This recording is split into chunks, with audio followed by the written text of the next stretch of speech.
They used to tell me I was building a dream with peace and glory ahead. Why should I be standing in line, just waiting for bread? Once in khaki suits, gee, we look swell, full of that Yankee doodly-dum. 500,000 boots went slogging through hell, and I was the kid with the drum. Say, don't you remember? They called me Al. It was Al all the time. Why don't you remember? I'm your pal. Say, buddy, can you spare a dime?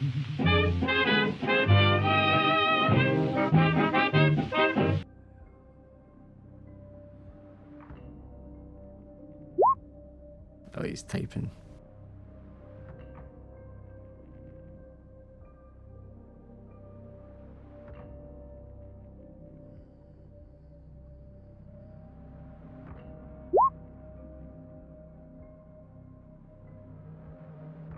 Oh, that's okay. I wasn't going to start with you anyway.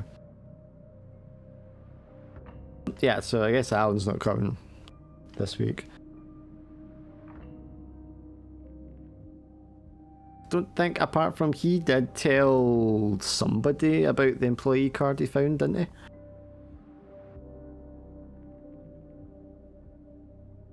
I think he told Paul. Would make sense because we were together.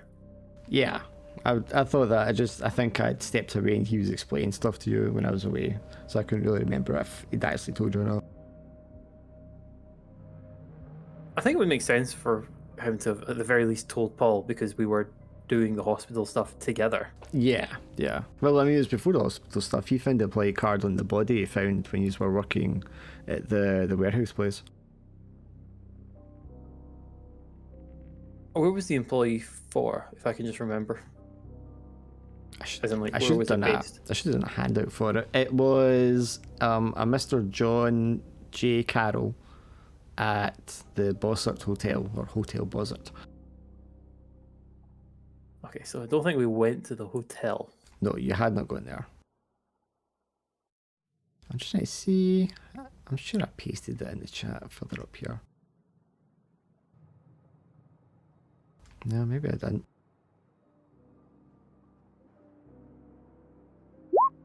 I'm gonna grab a note and I'll paste it in the chat.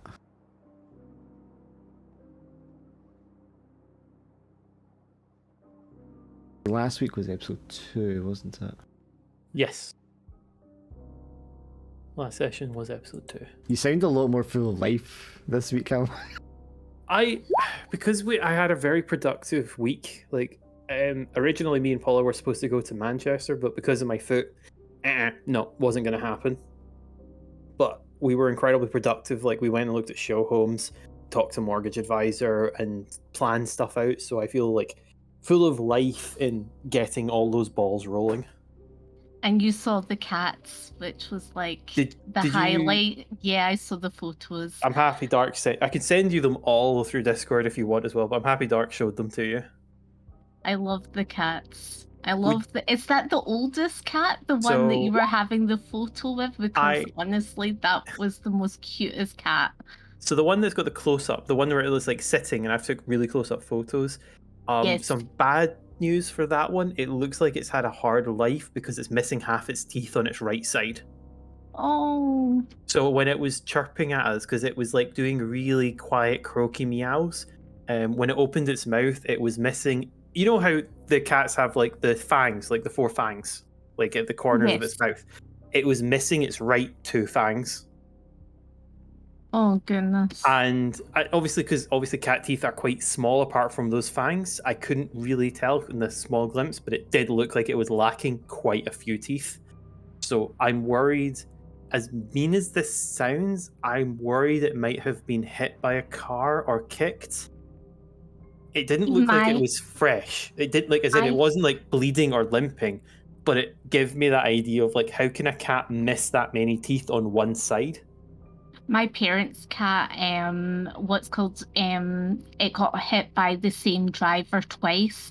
The driver, apparently, the neighbor watched as the driver got out the car and checked for the cat, and then went and drove into it again. But it survived. It was in the cat magazine, the vet magazine, as Cat of the Year. Because they didn't expect it to survive. It lost like one eye, but a bit of its face, it had to get like constructive surgery and stuff like that. They didn't think that it was going to survive. It was like in the vet for like a bit over a month. But we ginger pulled through, so yeah. Well, that, as you said, that all these things like make me think maybe I'm wrong. Maybe it's just either, as bad as it sounds, maybe it's just been kicked, or it had a really nasty fight and had an infection where it's just lost those, which I think infection is more likely, because it still had both of its eyes. It didn't look like its face was disfigured in any way from like a break or anything, and it looked like it was uncomfortable, if you make sense. Like it was a sad cat, like how a sad cat looks. I think like they tend to lose their teeth, like you said, when they have a mouth infection. Yeah, so I think that's the most likely.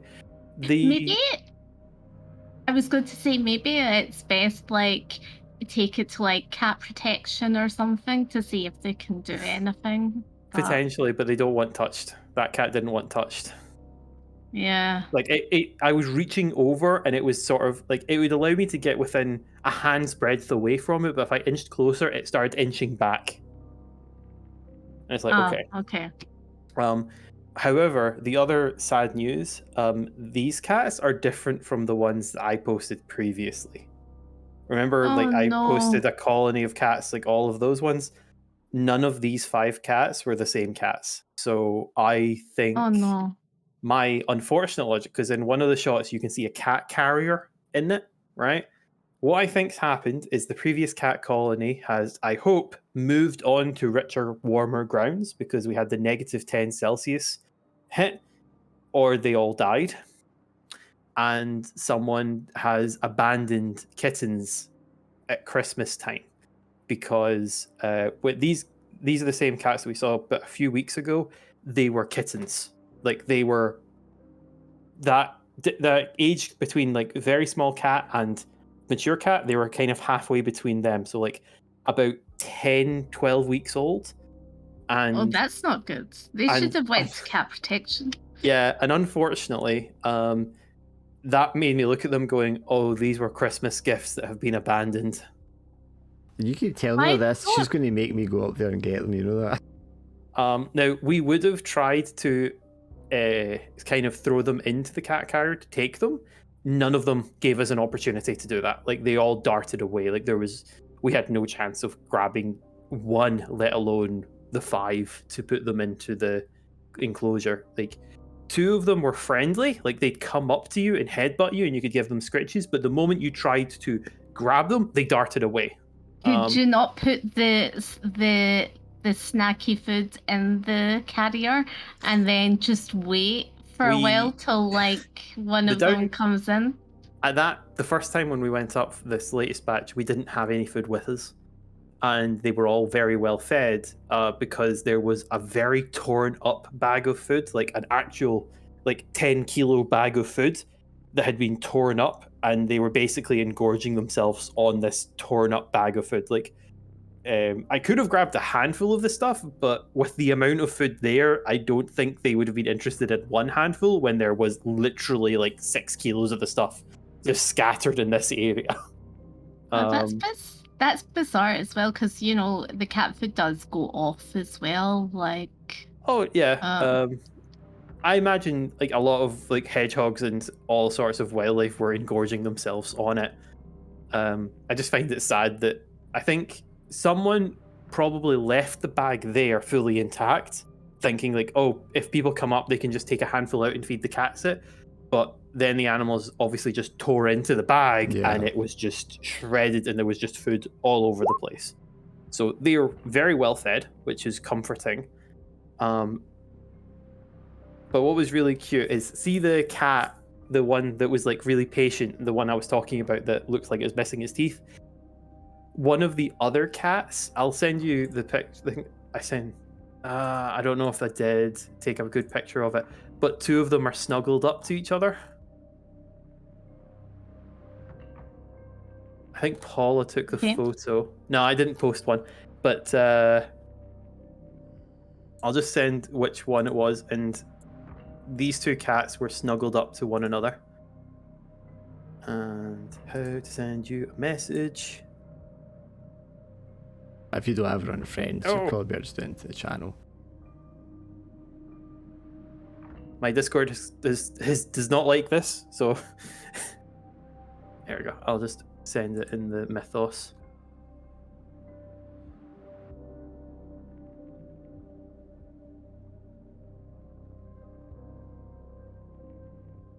That's not fair. The file you're wanting to send is too big. It's like, Yeah. but I already sent it. You click it and then it uploads it, and that's when it tells you. That's the thing. I'm copying it from my own Discord, and I want to just paste it into this one. It's telling me like, "Oh, file's too big." It's like, but you took it originally. Oh, I just need to do this from my phone.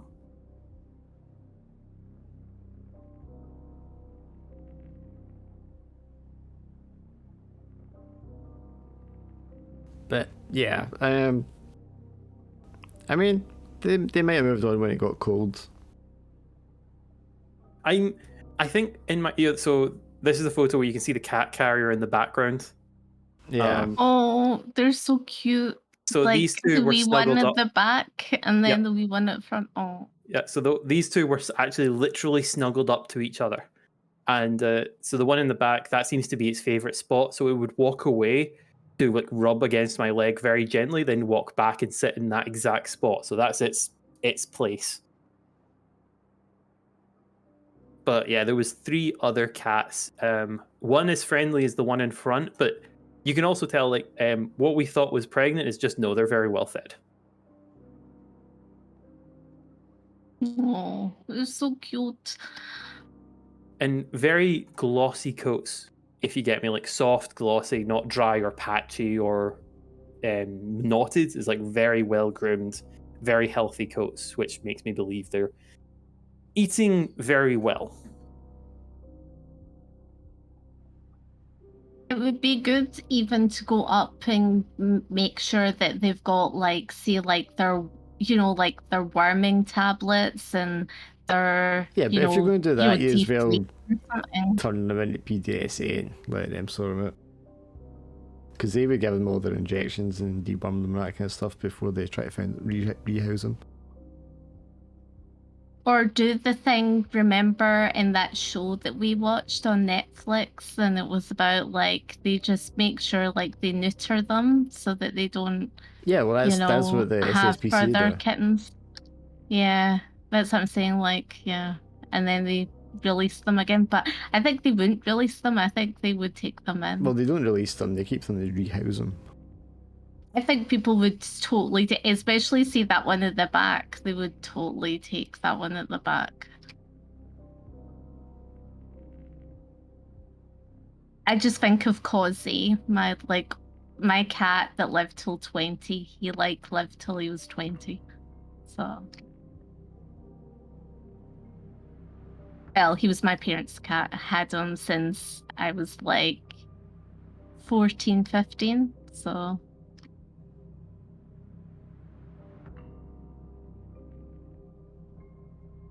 Okay, are we finished with the cat talk? Yeah, we're finished with the cat talk, okay? But they're so cute. Do we need a recap to remember where we were? No recap.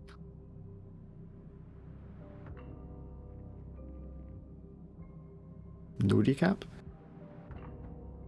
I'd don't like think a so. recap. Maybe a quick recap. Alright, so Paul and Eric were at the hospital and they ended up doing a shift and getting a couple of bucks, which means it was actually quite a profitable day for them.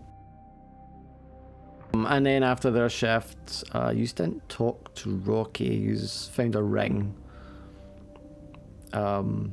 Is that all you found was the ring? There wasn't any other clues, was there? If memory serves, we had the ring, which had the Swedish writing in it. Yes. It had the Sven, and it was a wedding ring, and it had Sven and his wife's name on it, yeah.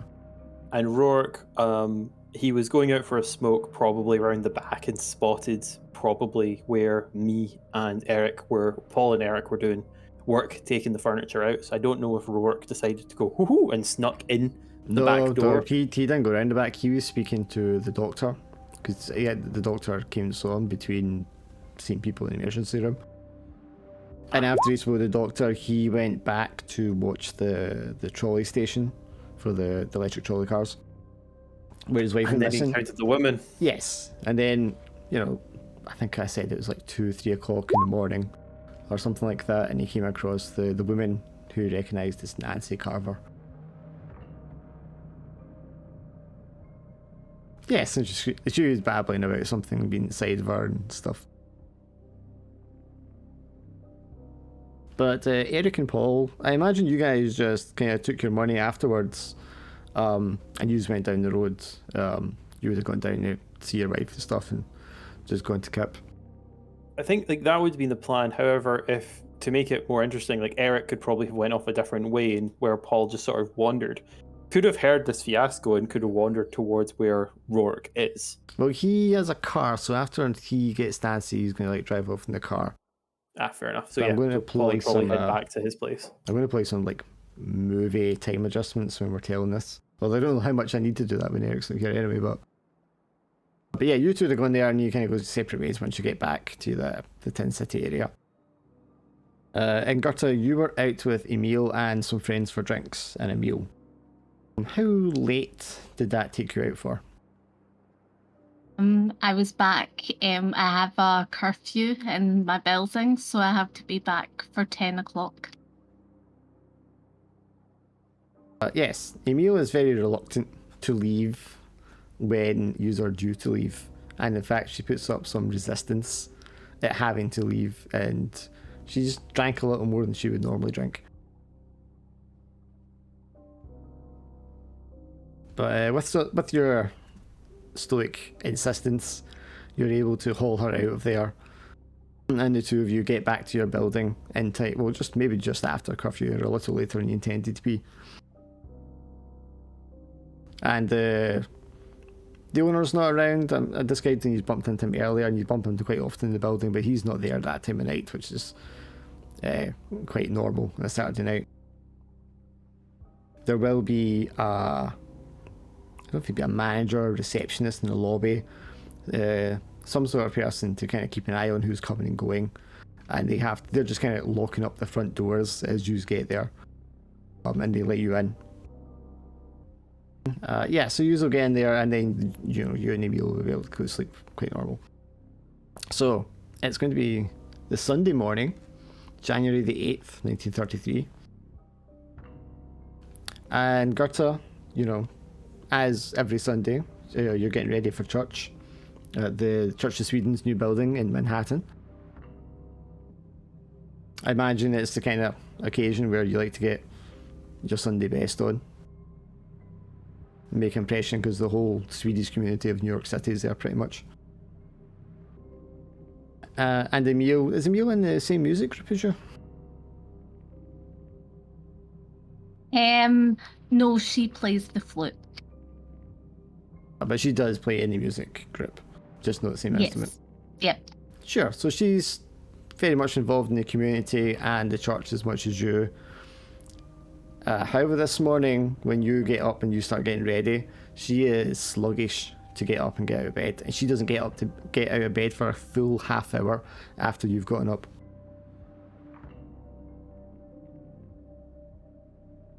Emil, we need to go.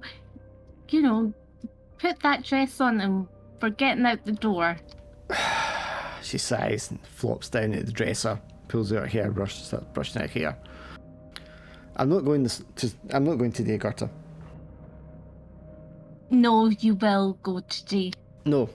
I've made arrangements with Alessandro. He's going to take me out for brunch. No, you have to go. You're like our best flute player. You cannot miss this. We're not playing music this morning, Gerta. They don't need me there. It's just one day, one Sunday, I'm not going to go. What about that nice organ player? Look, and she puts her hairbrush down on the dresser. I've said this before, and I've been as polite about it as I can be. I'm not interested in the hands. Okay, he's a perfectly nice guy, but I'm not interested in him. What am I supposed to say to him at church this morning when you haven't went to our blessed church? I don't care. Tell him I'm sick. It doesn't matter. It's one Sunday out of a lifetime, Gerta. I'm allowed to have a little fun at my age. Well, let's say our daily prayers now then.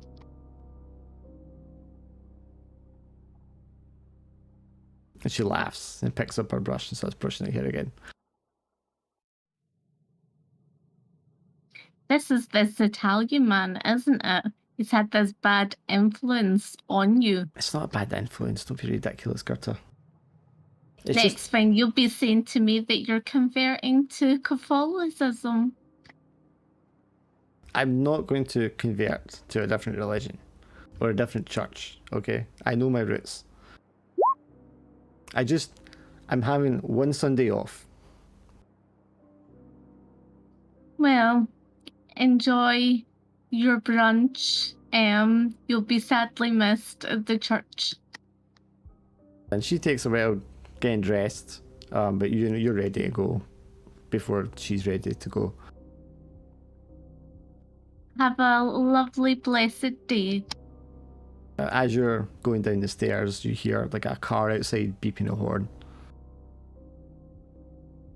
And as you come out onto the street, you can see brand new Model T car out in the front. There's a driver in the driver's seat, and there's a man standing beside it, tall, broad-shouldered, hair all slicked back. Immediately, you think he looks like one of these gangsters from Chicago out of the newspapers. And he's standing there and he's looking up at the window of your apartment. Oh, Emil, what have you got yourself into? When he sees you, his eyes light up and he gives you a big smile. I turn and walk away. You can feel his eyes on the back of you as you walk down the street. And then the car horn beeps another couple of times. And with that, you catch your trolley over to the church. As you arrive at the church on time, there's a small crowd of people outside waiting to get in. The deacon, Hans Kruger, is standing at the door, shaking people's hands, greeting and welcoming them in. You can hear the organ music from outside, and you know that his son, Hans Kruger Jr., is in there playing the organ. The Deacon Kruger is quite a stern-looking man. He's very lean features, and he's kind of light grey eyes. But he's a very welcoming man. He's a very warm man. He's a very caring person. He loves his community. And he's always deeply involved in the things that are going on with the Swedish people in and around New York City. And then when he sees you coming up, Gerta, from the front, he raises his hands up. And good morning, Gerta. It's fantastic to see you again. Morning, blessed day. Emil is unable to attend this morning. She's not very well this morning, so she won't be attending. Oh, well, I'm sad to hear it. I hope that she recovers swiftly. I'm sure my son will miss her presence. I'm sure she will. Yes, we will indeed. If you don't mind, Gerta, perhaps you could hang around after the sermon. I'd like to have some talk with you about the music classes rehearsals, the schedule for the coming month. Indeed. Looking forward to it. You can see in the queue some of the men that you saw at Tin City the other morning when the body was found. And they're having kind of a quiet, solemn talk with the deacon after you've passed them. And you can hear the deacon, maybe you can slightly overhear him mentioning, you know, we'll do everything we can to try and see that the services are met. But obviously, with the low funds that they have, it's not going to be an extravagant ceremony. It'll have to be something they can just like squeeze in the early hours, perhaps. You come into the interior of the church, and it's quite a new building. It was only finished just over a decade ago when it was rebuilt. And so all the furnishings are new, the pews are all new and polished. And you can see in the far corner on the left side the young Hans Kruger playing away on the organ. And he's kind of animated, quite animated when he's playing. Clearly enjoys what he's doing, and he keeps turning around every now and again to like look at people and not wave at them, but shake his head at them and smile. And when his eyes catches yours, when you're going to sit down, his eyes lights up and he gives you a massive smile on his big dopey face. And he like shakes his head as if he's, you know, to acknowledge that he's seen you. Yeah, smile back. You can see his eyes kind of like searching around you, and his smile could dropping slightly as he doesn't see Emil. So whisper, oh, she's unwell and she's under the weather, and with a wee sad face. A look of genuine concern comes across his face. He nods quietly and, you know, continues playing. Hans Kruger Jr. is a very large, broad-set man. He has a very round face with a stubby nose, and he has these ears that stick out just a little too far. He's always reminded you of someone who's like a little fat spoiled child, although now he's grown into quite a large man. As you all take your seats, the deacon comes in and the doors are closed at the front. The deacon takes his place at the stand and addresses the crowd and gives his sermon. You're there for, I don't know how long a Protestant sermon's, like 90 minutes or something maybe. Yeah, around that, about an hour or so you're in there for like an hour or so, and you sing some hymns. There's nothing particular that he's talking about. He mentions loss in the community. He mentions Sven by name. I think it's Sven Anderson. And of course talks about the poverty of some of the citizens in New York and how it's, you know, a good Christian thing to make sure you're reaching out to people and doing what you can to help, and he knows everybody here is of that heart and mind. Very kind of like standard stuff for this kind of sermon and the deacon's character. And then after the sermon, there's a hustle and bustle, the collection plate is passed around, and, you know, people come up and speak to the deacon and such in little groups and pairs, and then they start to file away, you know, one by one. You wait your turn to speak to the deacon because he did ask you to stay behind. But there's a man in front of you, a man that you noticed partway through the sermon, and you don't recognise him, and you know most of the faces here. It's the same people here week in, week out. But this man you don't recognise. He's clean shaven, quite thin, sort of medium build, medium height, dark brown hair. What you do notice about him is he has a very expensive looking blue suit and a white hat that he's got taken off because he's indoors.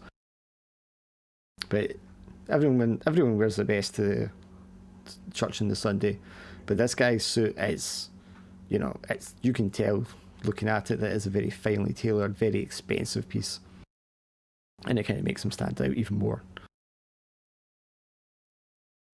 So he approaches the deacon, and the deacon, you know, kind of doesn't recognise him either, clearly, and then he motions to you, Gerta, and he says, Gerta, do you want to take a seat? I won't be a minute.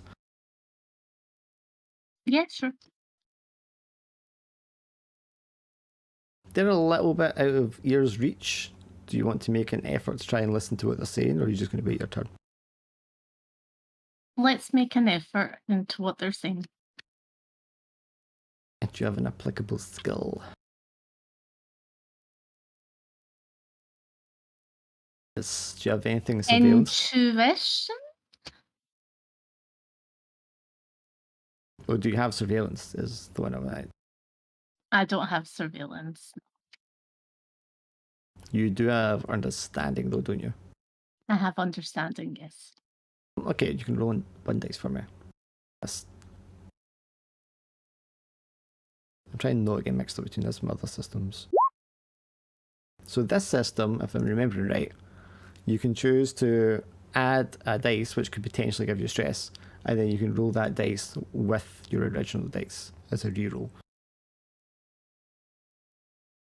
Is there any other one? Can I use luck? Oh yeah, you do have luck. Yeah, if you really want to, you could spend 2 luck and push that to a 4. I'll use 2 luck and push it to a 4. Yeah, so you're not able to overhear a lot of the details of what they're saying. The man in the blue suit seems to be making an effort to not be heard. He's speaking in quite low tones, but the deacon is speaking normally and clearly. You can overhear them. They're talking about the funeral costs for Sven Anderson's funeral. And this man appears to be offering to help with the costs. And the deacon is, we'll, as a community, we'll make sure that Sven gets the send off he deserves. Even though he's a man without means, he's going to be a man, and he was part of the community, and we're going to make sure that we do right by him. And this man's like, no, I insist. I want to make sure it's all paid for and taken care of. He's going to be cremated, and I just want to make sure it gets done properly. And he hands the man a check there and then. And the deacon seems kind of taken aback that this is happening from this generous stranger. And he thanks him and they shake hands profusely. And the man turns around, puts his hat on very quickly, pulls his jacket over his shoulders, and makes his exit from the church. The deacon puts the check into a fold in his jacket, and sort of brushes himself down a bit and steps over to Gerta. Now, Gerta, I just wanted to run some of the scheduling by you, if that's okay. I've had to move some things around because of some of the other activities in the rehearsal room. Yeah, sure. Yeah, that's no problem. Okay, my schedule's back here in the office if you want to come with me. Yes, that's fine. So it takes you to back office, and you've been here a few times before. It's very neat. He's got some books laid out, and he's got his desk in one corner. And you go over the scheduling, and it is just like rearranging things just to make sure it can accommodate what you want with against everything else is in the rota. Very run-of-the-mill stuff. That wraps up, after 10 minutes or so. And then Hans Kruger Jr. comes in. So, hello, Gertie. Hello, Hans. How are you? I'm very well. Thanks for asking. Emile isn't here today. You said she was sick. Yeah, she's sick today. She wasn't feeling very well. She had a migraine, so Oh, perhaps I should take her some soup. I think let her rest. Maybe tomorrow take her some soup would be good. So Oh, yeah, I suppose. How are you anyway? I'm good apart from that lovely service. The deacon himself is just kind of like putting the book away and stepping back and letting you two have your conversation. He pulls something out from his desk and starts writing it out as the two of you are talking. Do I see it? Well, it's upside down, so I don't know how well you can really tell what it is. I have textual analysis. Textual. Textual, sorry. Yeah, that's for Textual. determining if what somebody's written is what they would write, like their manner of speech and Document stuff. analysis? Sure, give me for document analysis, and you can add clever to that if you want as well. Yeah, that sounds good.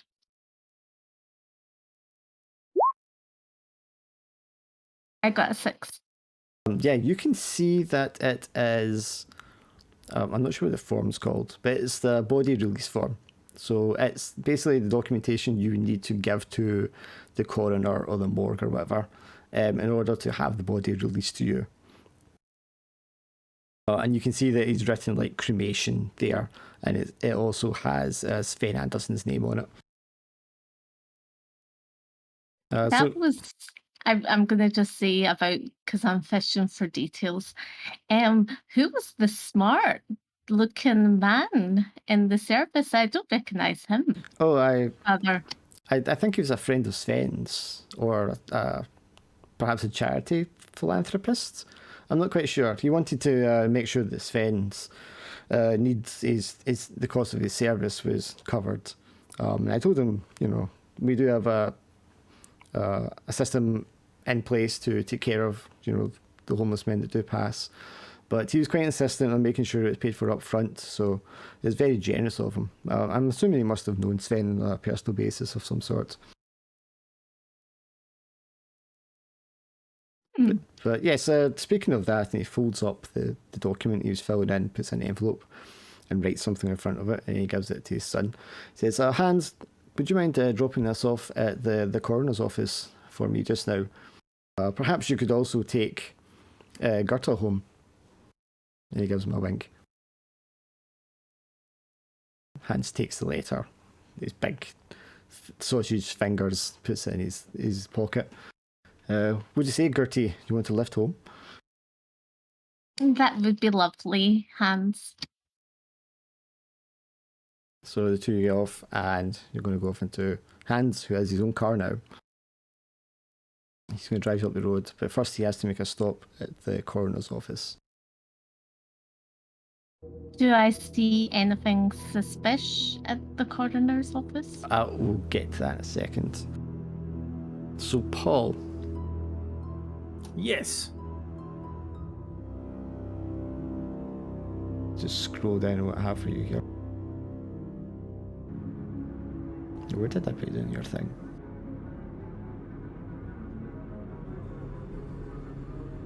Yes, so Sunday morning, Tin City. When you went to sleep last night, was there anything unusual? Should I roll a dice and find out if something unusual happened? If you want to, sure. You know what? Yeah, let's find out. So just sort of resting and just trying to sleep. 4. Yeah, so you did quite a lot of work that day, so you're quite knackered when you get in. You sit down, Agnes is there, her and the kids have eaten well today, and they're like tuckered out and they're all snoozing when you come in. Agnes wakes up when you come in, obviously knocking on the doors to make sure it's you. Mm-hmm.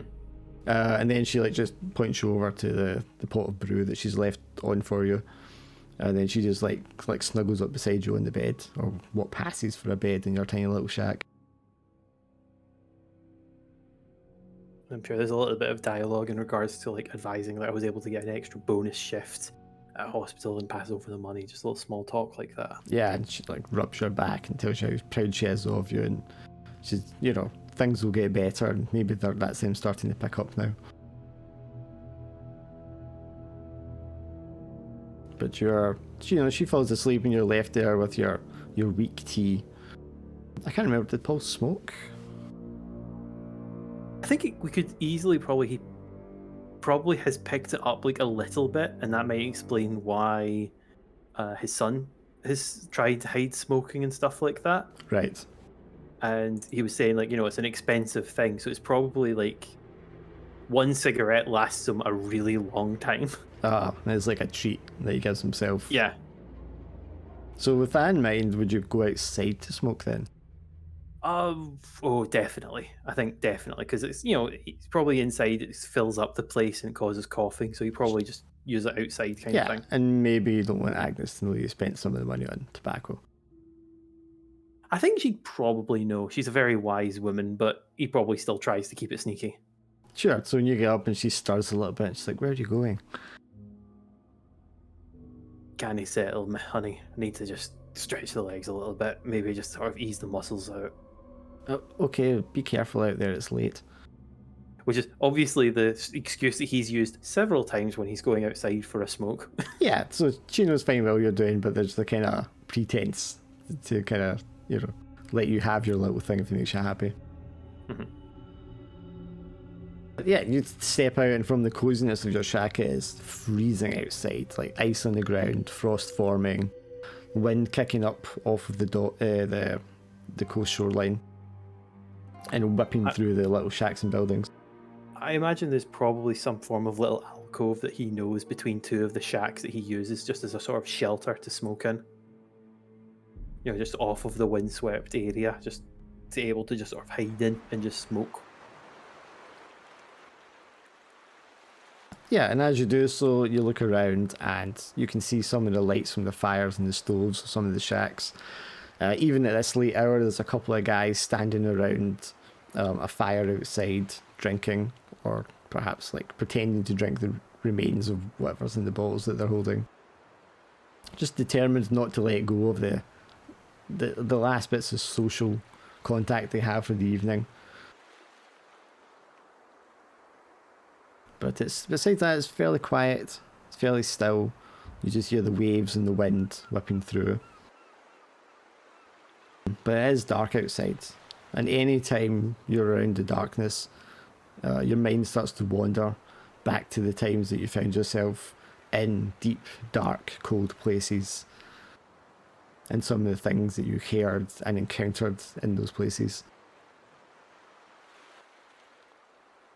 I imagine just while he's trying to smoke in these images, there's probably a sound in the distance, like an animal makes like maybe a rabbit or a fox of some sort makes a noise that sounds eerily similar to the noise a certain goat form thing made in the deep tunnels underneath Edinburgh. And that just startles him and makes him his hands start the tremors. And the cigarette is smoked a lot quicker. Yeah, your eye becomes that horrible itchy way that reminds you of when that thing was in your eye once before. And it only ever itches at certain times.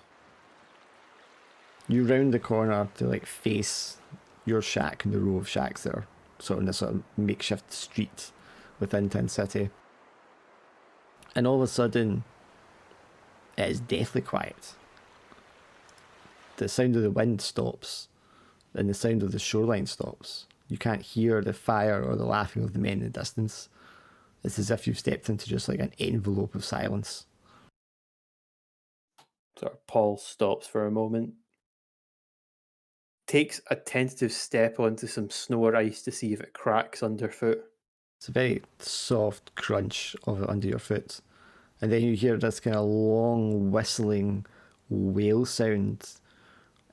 You're not quite sure if it's coming from somewhere, or if it's just been carried by the wind, or if it's just the wind itself kind of making this sort of whistling sound. And then almost as soon as it started, it's gone, and you can hear the regular wind blowing. You can hear the cackling of fire, and the laughing of men in the distance, and the sloshing of the water on the shore. Paul will be still, deathly still for a while. Cigarette probably in between his fingers. And he's probably there, he does not know how long. But what snaps him out of this terrified deer in headlights look, just this freezing paralysis, is the cigarette, but burns his fingers, snapping him out of this paralysis. Do you want to roll a stress dice to see if he takes any stress from it? Oh, fuck yeah. Should we do, what would be best, 1d6 for this? 1d6, yeah. Yeah. Yeah, it's a stressful experience, that makes sense. What's your stress at just now? With that, 1. Okay, yeah.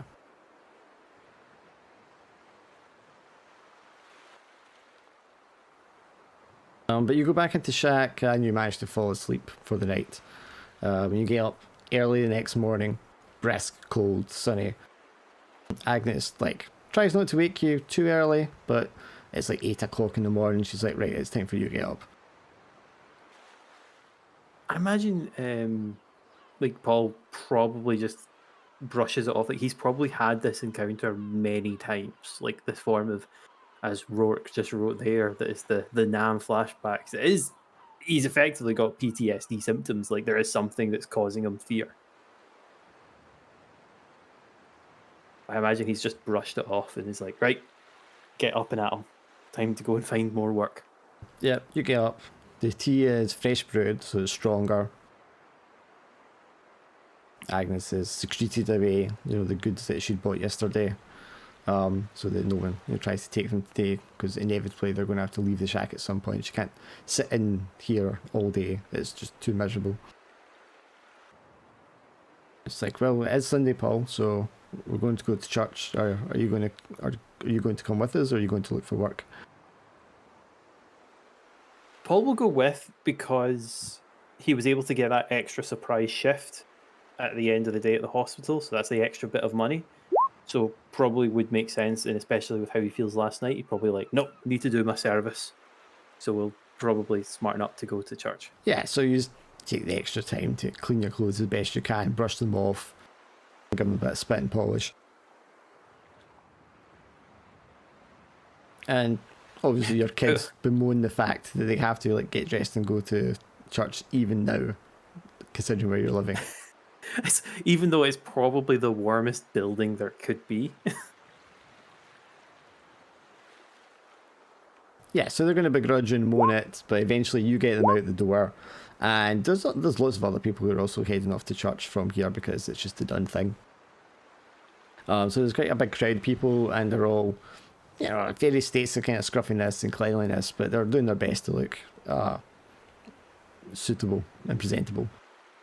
As you're walking through the little thin streets, there's a man who looks quite elderly, leaned over, and he's clutching a pen and paper in one hand. He's leaning on a walking stick with the other, and he's trying to get people's attention as they're walking past. He's like, excuse me, sir," and he says to you. Trying to think, have we got enough time? Is it just to give an idea? Is the service soon, or is it still relatively early? I think you'd leave in plenty of time. Right. Oh, I just on you go. I'll see what he wants. She gives you a kind of look like, okay, walks on. Yes, sir. I was just wondering if you knew anything about the body that was found yesterday. The one who was washed up on the shore. That's the one. Yes. And this man you're looking at, although at first you thought he's an elderly man, now that you're looking at him properly, he looks less like he's elderly and more like he's just very sick, malnutritioned. Aged from something, but not quite that sort of natural aging where you'd have all the wrinkles in certain parts of your face. He looks dried out and unwell.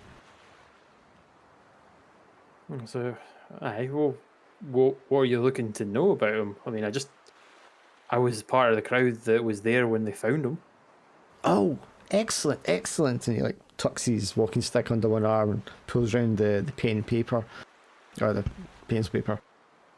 He's like, could I ask your name, sir? Paul? Paul what? Cummins? Paul Cummings. Your residence here, Mr. Cummings. Aye, stay in Tin City. Could you describe the scene to me when you discovered the body? Well, it was someone called out there was a body down at the bankside, and me and a few of the lads went down to see what had happened. I found poor fella.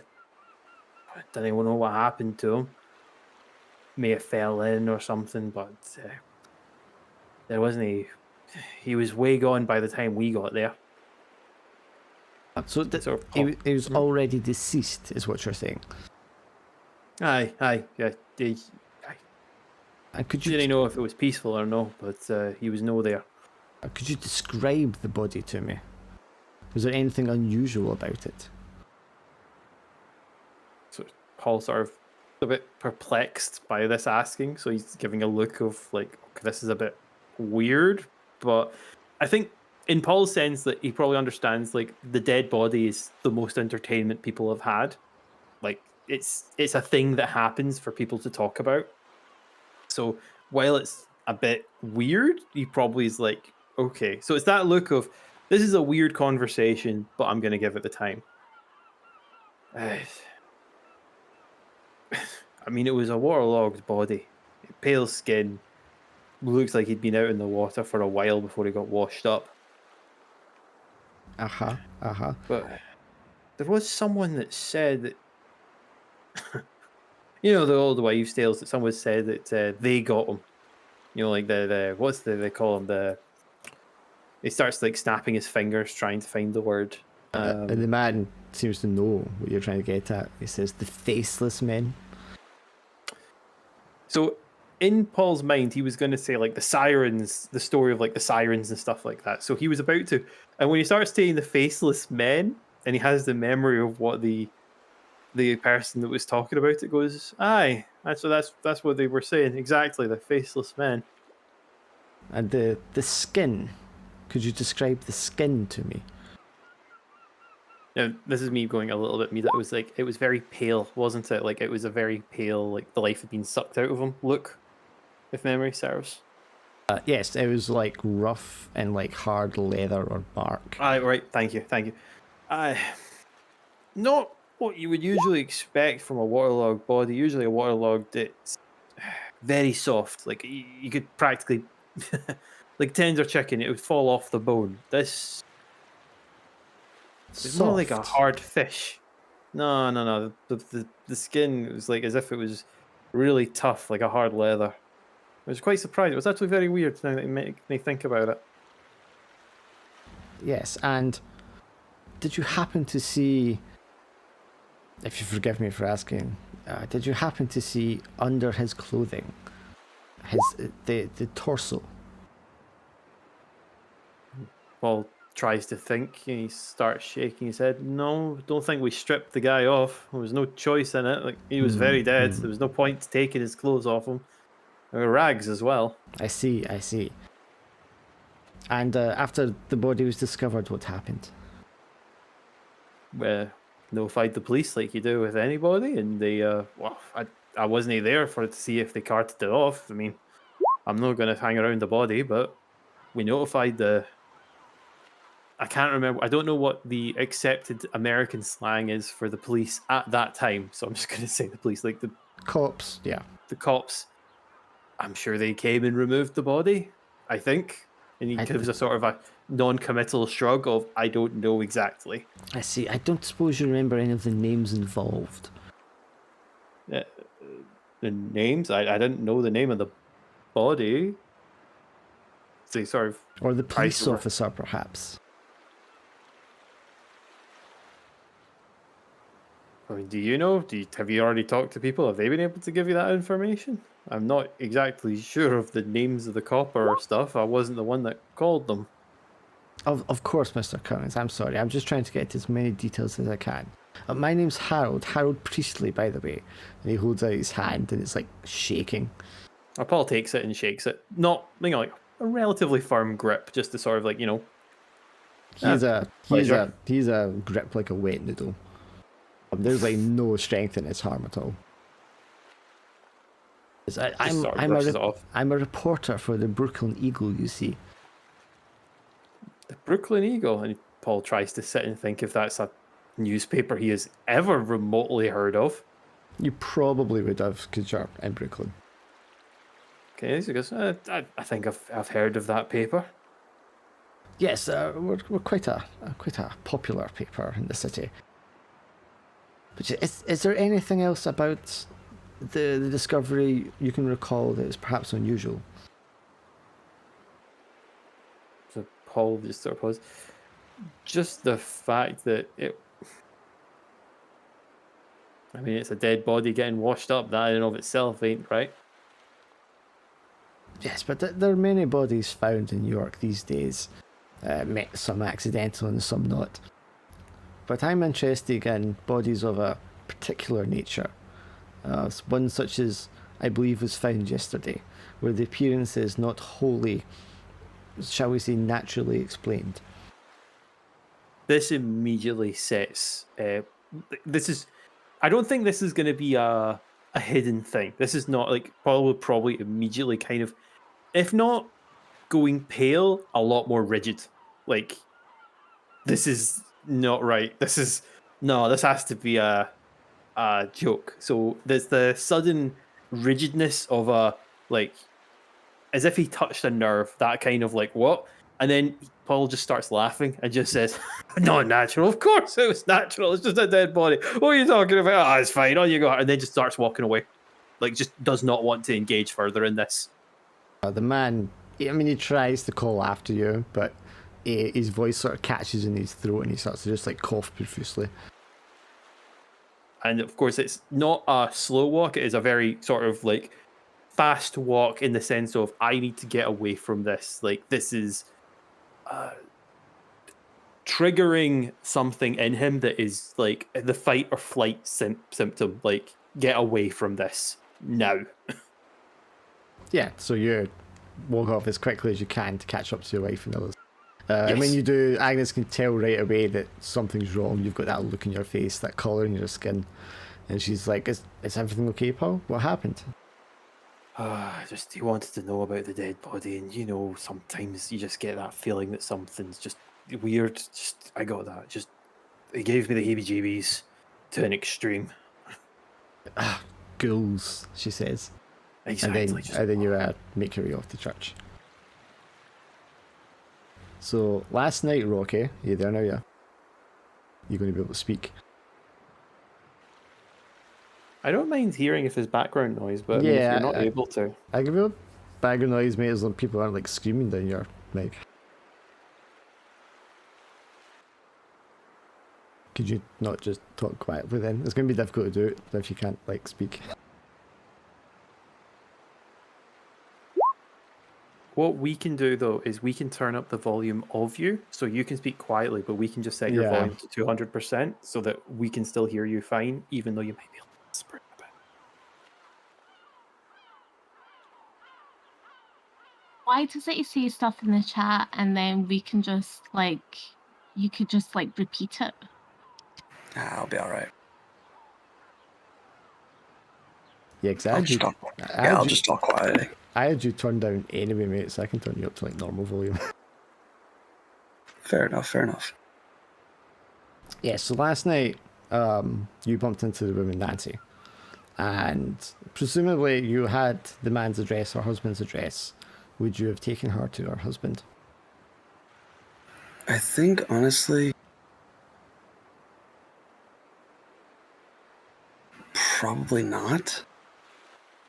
Right. So where would you take her?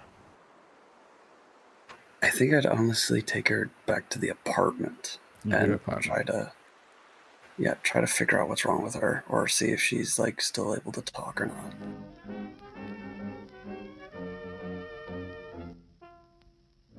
Sure. She's babbling incoherently, crying, sobbing, hysterical, and you manage to somehow get her in your car and back to your apartment. It's 2-3 o'clock in the morning, I think. Everyone else is like, well, not everyone else is asleep. You can hear the clinking of glasses and the raised voices from people who've had too many drinks in other apartments. But generally, it's fairly quiet.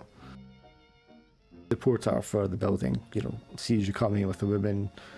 Maybe looks quizzically because he knows that's not your wife, but he doesn't say anything and he lets you in, and you make your way up to your apartment. Yeah, probably like slip him some, just like a small bit of cash, just in case. Yeah, sure. He takes the tip. He knows better. He's going to keep his mouth shut. Yeah. You get up to your apartment, but this time Nancy has cried herself out, and now she's just, if she makes any noise at all, it's just like breathing, quiet whimpering.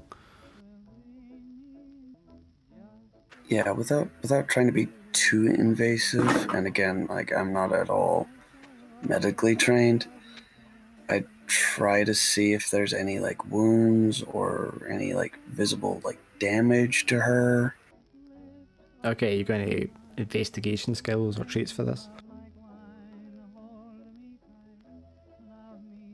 I mean, unless it's a bit of a stretch, scene analysis, but other than that, I really don't. Scene or forensic would do, yes. And yeah, I just got scene.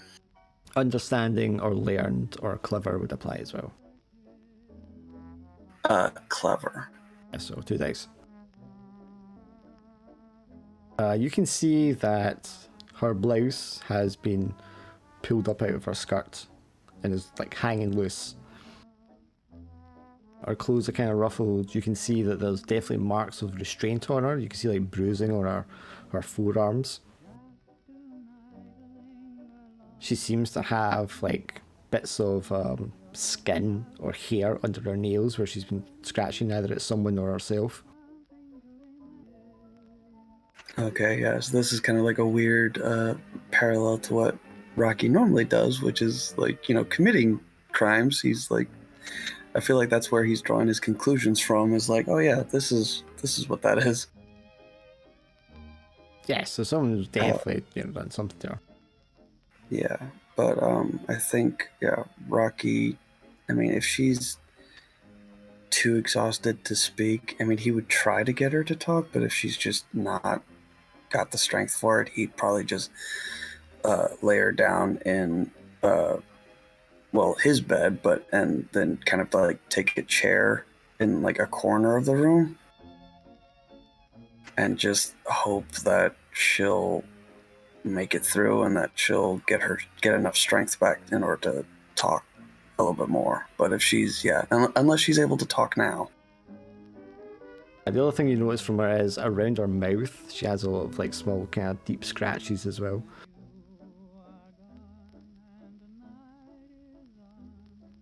But they're like, on the edge of the lips, going inwards. Gee, I wonder. Yeah, so you like try to move her from the living room into the bedroom to like lay her down, and this seems to set her off, and she starts screaming blue murder, like, no, I'm not going to, no. Okay, at that stage, Rocky hands up and steps away, but he's trying to not like trying to block her from like just running out of the apartment, but is like trying to also like give her space. Okay, so you're stepping around her and trying to get in front of the doorway to stop her going out that way. Yes, but I'm keeping my hands up and I'm like trying to be as calm and non-threatening as possible. Sure, and she's doing the opposite. She sweeps across the table, knocking everything over, glasses, bowls, fruit. She picks up one of the chairs and tries to throw it, but she's too weak to like really throw it far, and it just sort of tumbles on the floor beside her. She runs over to the table and just kind of like pushes it, and it lifts up and then drops back down. And then she runs over to the side and just starts like pounding on the mirror with her fists. The whole time she's screaming, no! Okay, yeah, if she's like about to break the mirror, yeah, I think at this stage I'm as gently as can be, Rocky's going to try to like grab her and like restrain her and try to like calm her down and soothe her that way, because he's trying not to let her hurt herself.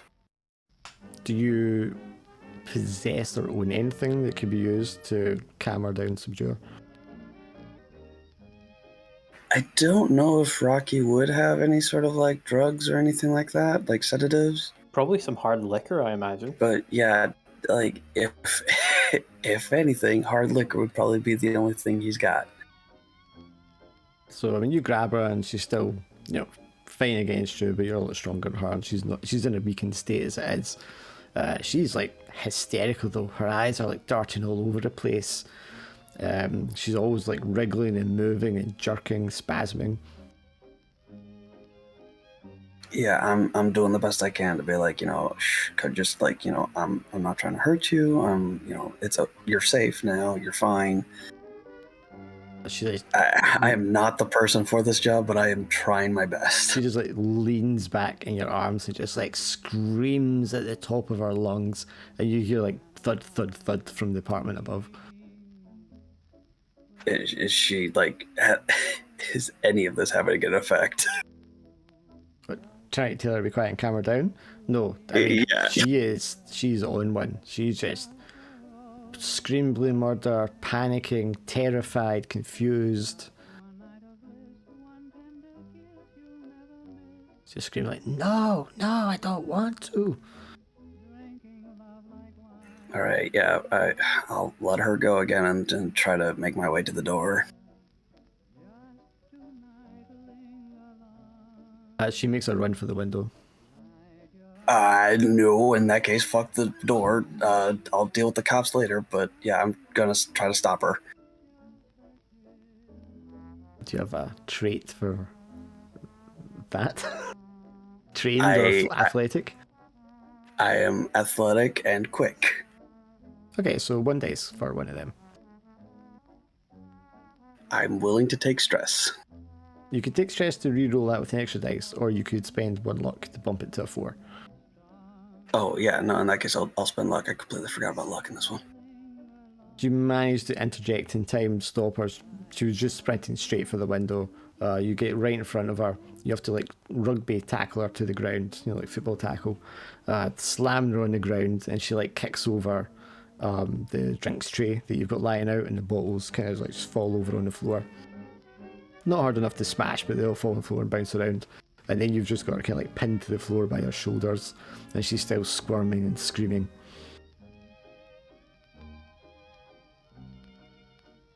Fucking hell, I am really not the person for this. Yeah, I'll just do my best to keep her restrained and hope that nobody busts down my door. So would you cover her mouth in that case?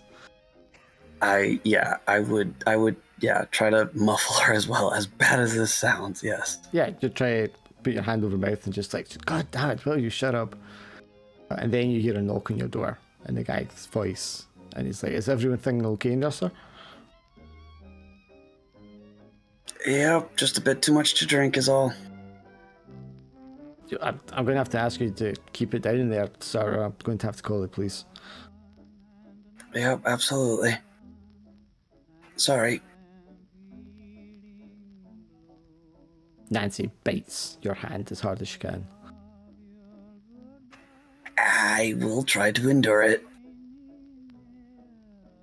You hold her down, and she eventually she kind of tires out, and she's just wheezing and panting and giving you like a wide-eyed stare.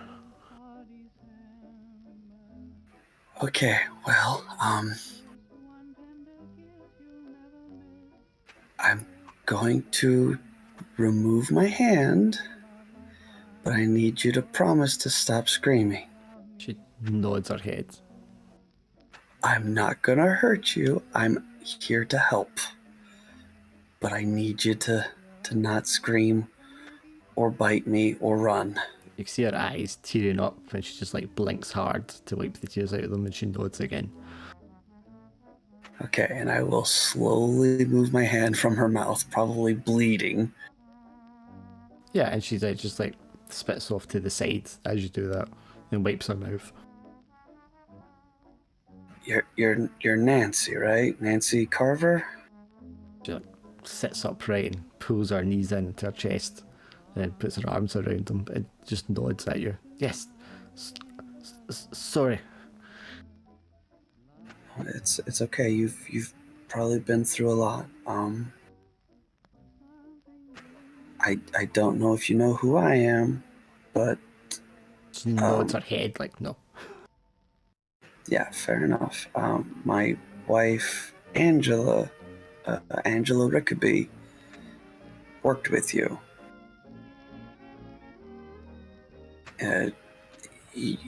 From everyone I've asked, you were the last. You were seen with her.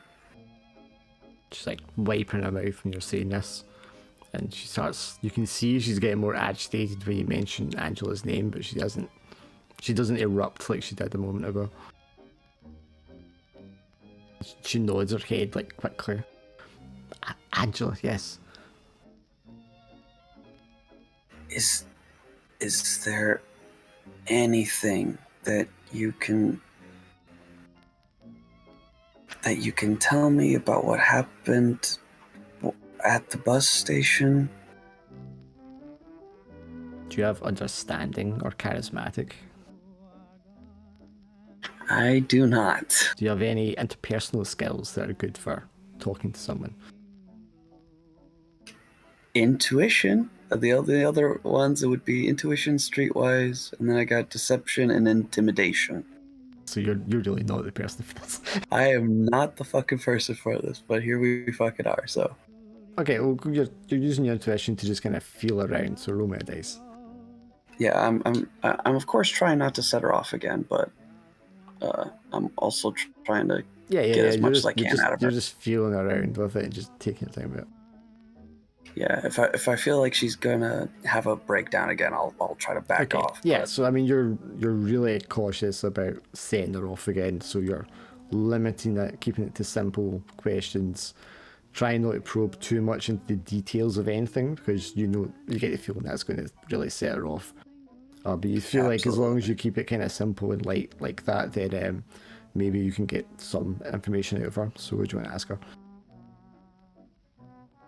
probably start with the bus stop. Like what happened between then and what changed the plan of going home from that bus? Like what happened after that, We're walking. or if they even took the bus. She like gulps and her voice so dry and crackly. She's like, we were going to get the trolley, and we were waiting, and Angela was she wanted to stop and have a cigarette first, so we stopped in the street corner, and we were smoking, and there was three of them. I couldn't see their faces, but they were fast and they were strong, and they took us in their car somewhere, and then you can she's like starting to hyperventilate. Yeah, Rocky backs off. As frustrated as as it is, he backs off. It's like it's fine. Just you're safe. You're in a very safe place. She looks down at your bottles of booze. She's, could I have a drink? Yeah, I think that would probably be appropriate, and I'll grab 2 glasses. I think you said specifically before it was whiskey your guy drank. Yeah, probably. Yeah, she takes it and she just like gulps it down. She's like, you can tell she's thirsty. I mean, I could probably get water if you really need it. But she just nods like, yeah, probably a good idea. Yeah. I definitely take my shot down because fucking hell, I'm gonna need it. You go off to the bathroom or the kitchen to fill up the glass with water, and just as you're running the tap, you can hear her like coughing, choking kind of sound from the next room. Okay, yeah, I will hurry back. She's like on all fours, facing forward, one hand on her throat, just like.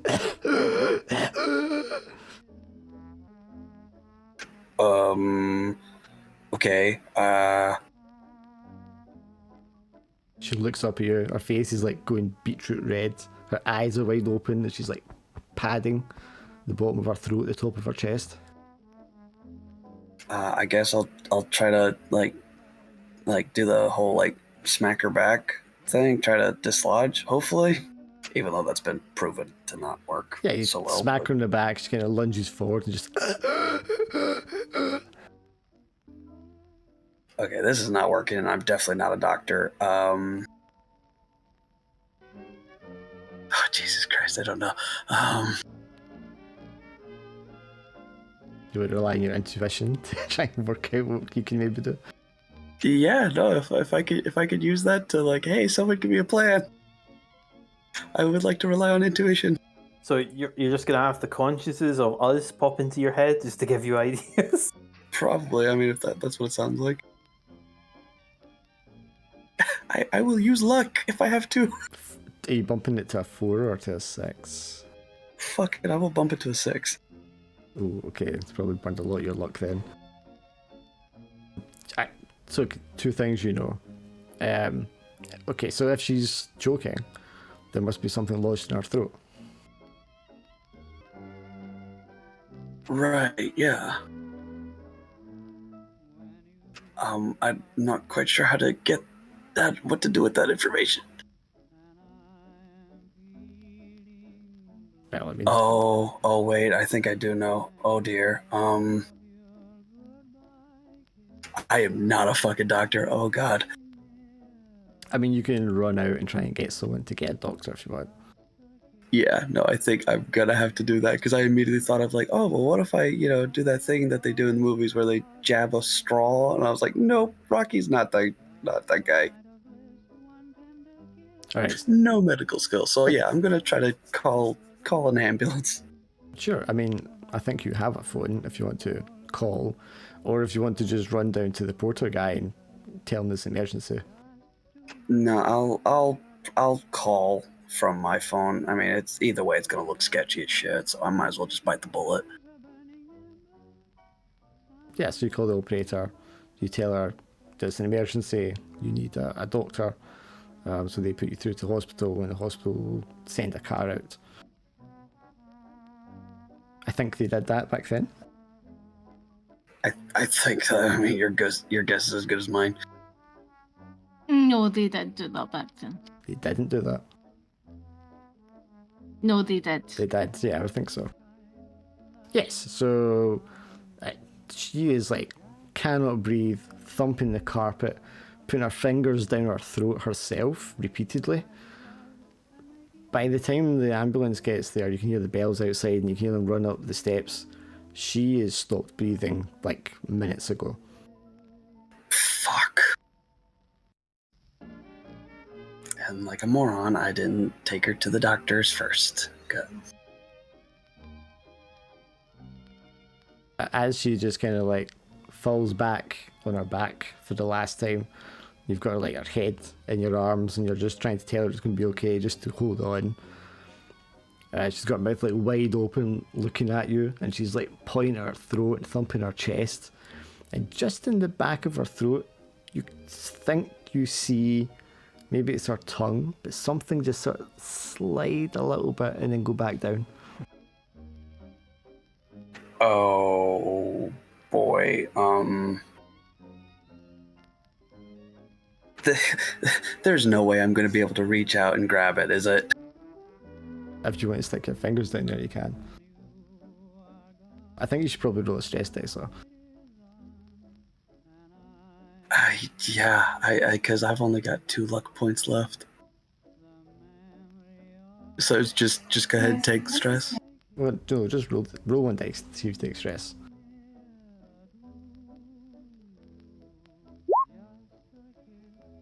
What's your stress at just now?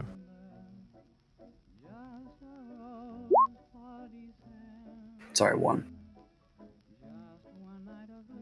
Okay, so you take an extra stress. Right, so did you want to stick your fingers down her throat? After seeing that?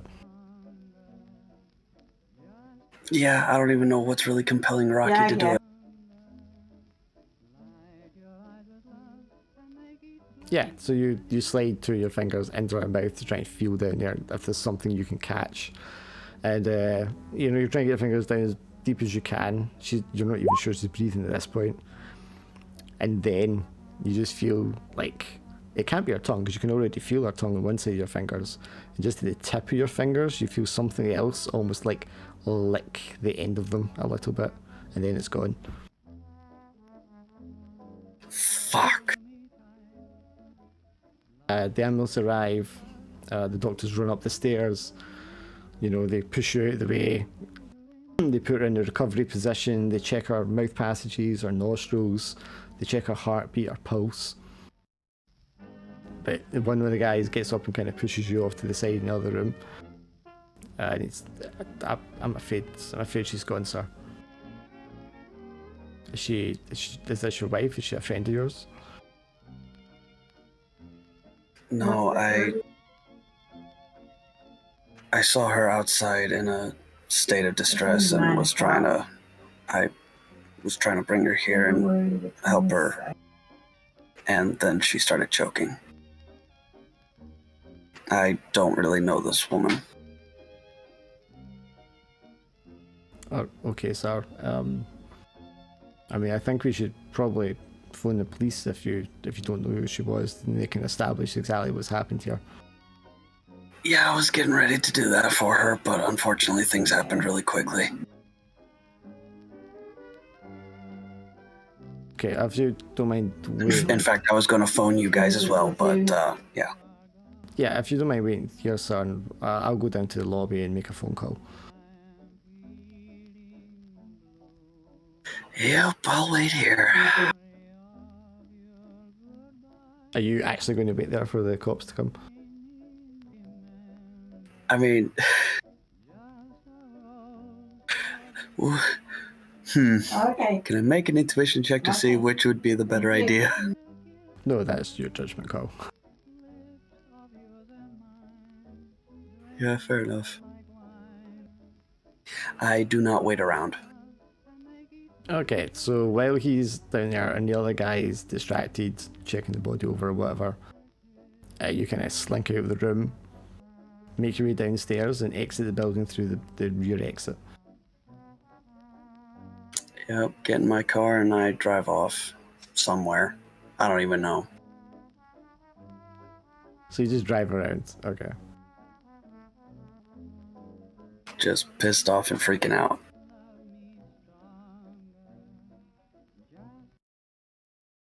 So Gerta, you're in the car with Hans Kruger Jr. And I mean, you've known Hans for a while, yeah? Yeah. Like I said, he's not a very attractive man. You know, he's kind of dorky looking, and he's a bit slow.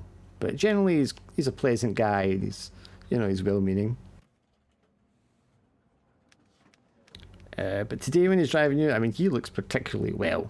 You know what I mean? He looks very healthy, full of life. He's got a real glow about him, and an air of confidence that you've not really seen in him before. And he opens the door for you for the car and lets you in. Thank you, Hans. No problem, Gertie. And he's like whistling to himself. He goes on the other side of the car and opens the door and he gets in. Do you like the new car? Yes, it's very nice. You're awful quiet today, Gertie. Is everything okay? Oh, I didn't sleep well, and because Emil had a migraine, you know, we should think about her. Oh, I mean, I'm always thinking about Emil. And he kind of looks away awkwardly for a second, then clears his throat and starts the car up. So I'll just take this to the coroner's office, that's okay with you, and then I can drop you off. And maybe I can come up and we can check on Emil and see if she's okay. Oh, I wouldn't. What if she's in bed and she wouldn't want you to see her in her night clothes? Oh. Well, I suppose so. You know, it wouldn't be proper. Maybe not. What about you, Gertie? Have you got anyone these days? Oh, I'm fine just now with my violin and the church and my work. I mean, you're not getting any younger, Gertie. Time to find the man, settle down, you know? I know, Hans, but it'll happen eventually. I will find the one. You're a good friend. Well, you know, I try to be. I value your friendship. Oh, well, I value your friendship too, Gertie. That's really nice, thank you. And it's quiet for a little bit, and you pull up the street lights, and you're waiting to take your turn to go again. And he seems as if he's waiting to try and say something to you. Maybe trying to... He's not... I mean, like I said, he's not the brightest, so you can tell when he's, like, thinking of something. Usually before he gets the words out. And that you definitely get that feeling of him when he's sat there.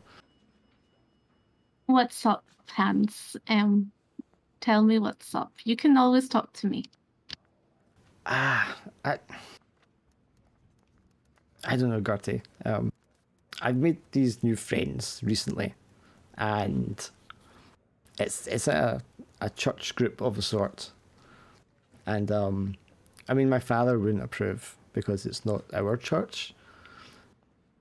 But I've really enjoyed it, and it's really given me a lease of life and learn to appreciate things on a different level.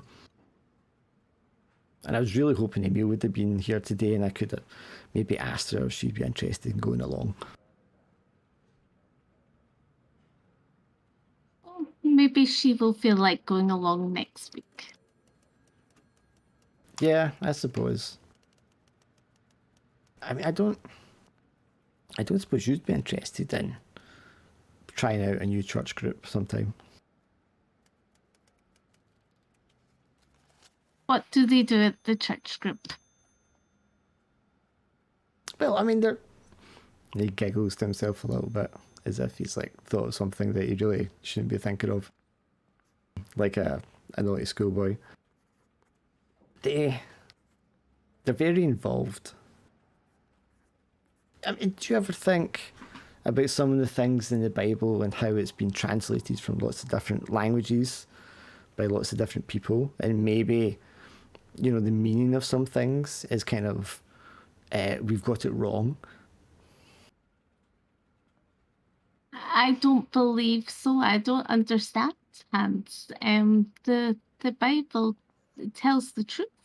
It's the truth. Oh yeah, of course it tells the truth. I'm not saying it doesn't, but you know, there's one of the guys there, and he's real smart, really educated, and he talks about how it used to be written in one language, and then they made it another language and another language, and that some of the words in different languages sound the same, but they're not the same, and therefore when we transfer them over to Swedish or English, we get it wrong, and it can change the meaning of what they're trying to say. And I fear that you know the words that your father you know that he says in his sermons in the church, you can't be that way. I don't think you should be going to this church group. I am, as a friend, and I would say we are very close and, you know, grew up together. I would say, please, maybe not to go to that church group. Oh, I mean, it's nothing bad, Gertie. It's just another church, you know. It's just, and I'm not saying I'm not, I don't believe in Jesus or anything silly like that, but you know, it's just made me look at things a little differently, and they're very open about a lot of things that maybe my father's teachings aren't. I just worry about you. I really do worry about you, Hans. Instead of going to the church group, would you like to maybe have lunch with me instead? Oh, I mean, yeah, I'd love to. That'd be great. I'm not going today. I mean, they don't meet on a Sunday. They're not like our church that way. But yeah, I mean, I'd love to go for lunch sometime. That'd be great. Well, we go to Adelaide's for lunch. It's, you know, they do a really nice salad there. So will we do that? They have really good cold meats there as well. Oh, today? Do you want to do it today? Yes, if you are free. Yeah, sure. I've got a couple of chores to do, but errands. But yeah, the hell with those. Yeah, I'd love that. Well, let's go for lunch then. Yeah. All right. This is Corners, and he turns onto the street, and you recognise the police station across the street that you were here previously. Yeah, I'm just going to go in with this later, and then we can go for lunch. Great. Yeah. Okay, I shouldn't be long. He gets out of the car and walks over to the coroner's office and chaps on the door and then walks inside. Do I go inside? I mean, do you want to go inside? Curiosity gets the better of me. But yeah, you get in the car and you walk, along to the door. And as you walk along the door, you see a man, frail, old, bent over with a walking stick. You recognise him. You saw him yesterday in the police station. He was the man sitting on the bench watching you. And he's kind of like hobbling his way over. And it looks as if he's going to the coroner's office too. Blessed day, sir. So, good morning to you too, miss. Are you going inside as well? I'm just waiting on a friend. Oh, well, let me get the door for you. And he kind of like struggles up the one step with his walking stick to try and open the door for you. That is very kind of you. Thank you very much. He opens the door for you. Nice day, isn't it? Oh, yes, it's a lovely day, ma'am. Are you here to see someone? I'm here with a friend who has from the church. A church? Oh, are you giving last rites or something? I don't know. He has a message to pass on. Wait, don't I know you? Yes, you were in the police station yesterday. Yes, I was. Someone. You were missing someone, right? I was missing a friend who works in my workplace, Angela. Yes, that was it. And he pulls out a little notepad, and skims through it and kind of squeezes his eyes together to try and read it. Yeah, a Mrs. Rickaby, wasn't it? Yes, it was indeed. I beg your pardon. My name's Harold Priestley. I'm a reporter for the Brooklyn Eagle. I don't mean to sound rude. I often hang around the police station taking notes. You never know what will come in useful for a story. Well, I don't really talk to reporters, but I wanted to put like missing person sign for like there was a number of girls that have been missing in my workplace. It's quite threatening. Really? And where is it that you work? I work for the Salvation Army. Ah, I see. And takes out a pencil, licks it, and makes a little note in his notepad. What's your name, miss, if you don't mind me asking? She gives a fake name. What name? Dolores Van Cartier. Dolores Van Cartier? Okay. That's a beautiful name. Thank you. And so several women missing from your work, the Salvation Army. And which Salvation Army is that? Is that one here in Brooklyn? I will say it's on the east side. Oh, yeah. You've come quite far today then. Yes, I have. I see. If you don't mind me asking, miss, who is it you've come to see today then? I'm with my friend, Hans. He's a organ player at the church. His father is the in the church, so he was passing a message on. Oh, I see. Oh, so claiming a body then. Yes. I don't directly know. I'm just going for lunch. Oh, I see. But beg your pardon, miss. It's just in the old nose gets digging. I haven't heard of that paper before. The Brooklyn Eagle? It's a paper of some note. It's quite popular. Do you read? Do you speak English? I mean, obviously you speak English. Do you read English? I noticed you have an accent. Yes, I I'm from Sweden. I moved over here when I was younger. Oh yes, I see. Well, that's a frightful business when your work going missing. So Mrs. Was Angela Rickerby was the one you used to said others were missing too. Yes. And presumably, Amirta. presumably you were reporting it to the police yesterday. Then, well, what are the police doing about it? I don't think they are doing very much.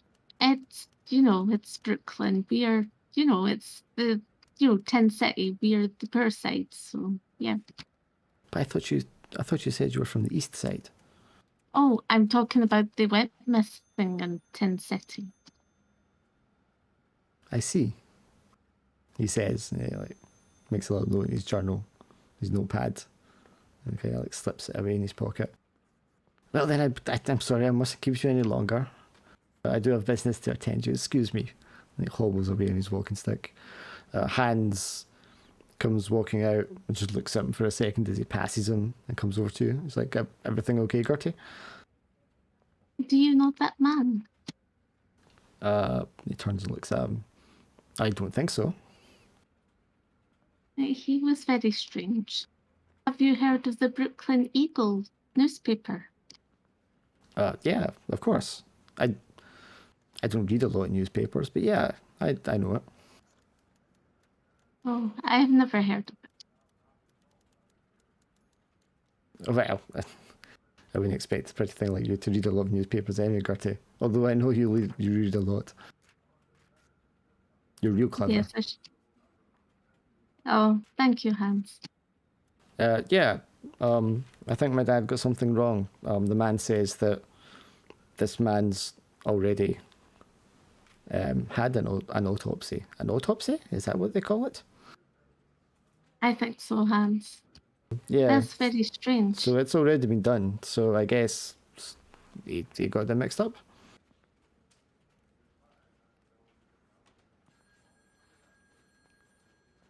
Shall we go to lunch?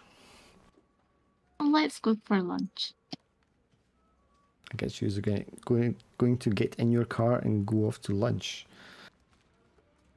As you are leaving, a hearse pulls up and they pull out a gurney, a stretcher with a body and like a body bag zipped up over it.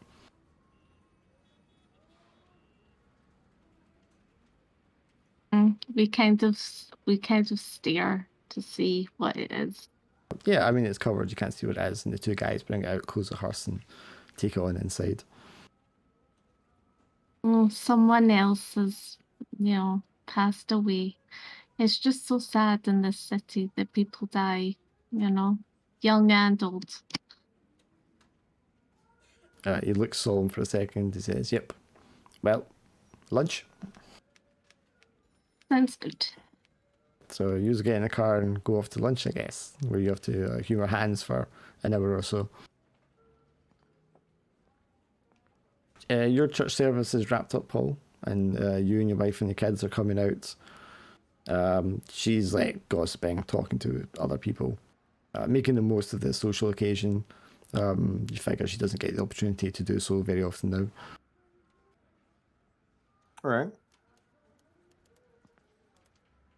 I think maybe as you're sort of standing there watching the kids, you see that man dressed in those kind of finer clothes in his car driving past. The man that I saw at the hospital. Yes, Rocky. Yeah. It's weird he's back here again. I'm just wondering, like, when he's like driving off, is he driving off like fast or relatively like slow? The reason is like basically if it looks like he's coming into the area, Paul would be intrigued to go and investigate this because why is a well-dressed man repeatedly coming back? That's very suspicious. Yeah, Rocky, so come, getting close to Sunday lunchtime and you're still driving around in your car aimlessly and you've kind of find yourself down Red Hook near Tin City, maybe a few streets away, where all these people are coming out one of the churches.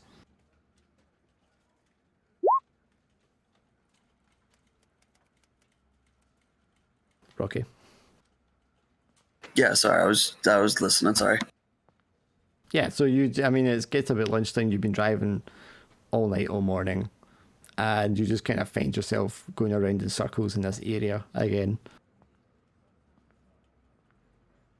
Yeah, Rocky probably just like without even realizing where he's at, he probably just pulls off to the side and is like, just turns off the car, turns off the engine, is just like shaking his head, like not sure what to do, or like just in desperate need of sleep, just kind of in his own sort of delirium. But probably pulls off to the side of the road, like side of the street, probably right in front of the church without even realizing it. Yeah, and there he sits, Paul, across from you. Would you be walking over to him, Paul, and checking that he's Yes. all right, or just asking what he's doing?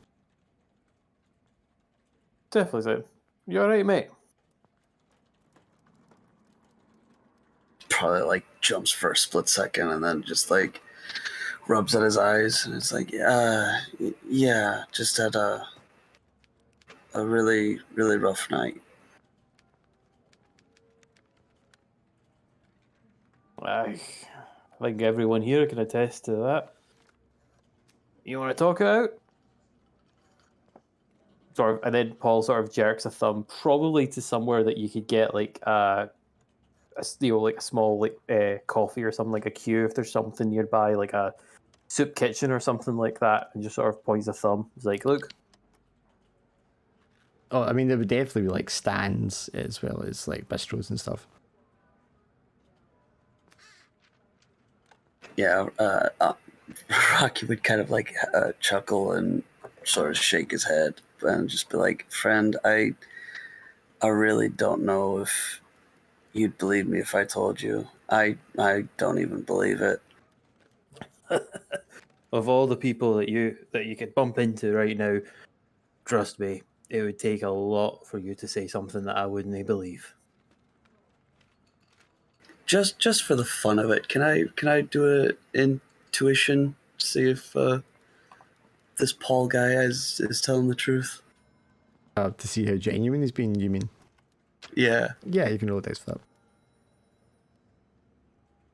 So 5 prayer. You could probably insinuate that he's being quite genuine and kind. Like it's a kind approach that's coming across in a sympathetic tone. Yeah, unless he's a good liar, you're going to be pretty confident. I think if you rolled a 6, you probably know a wee bit more, but I think it's more of a like, Yeah. he's giving off good intentions.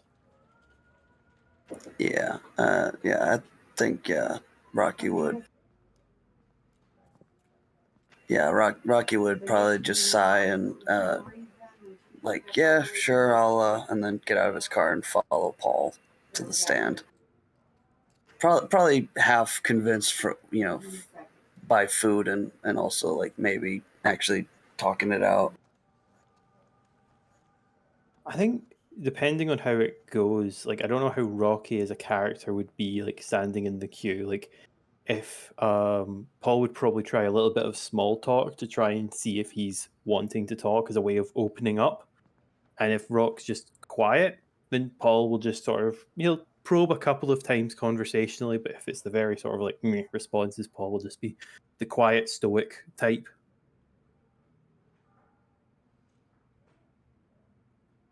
Yeah, Rocky probably doesn't do like the regular small talk, but like some of the probings, he does respond, but he does do it in a bit of a more of a hushed tone. Just like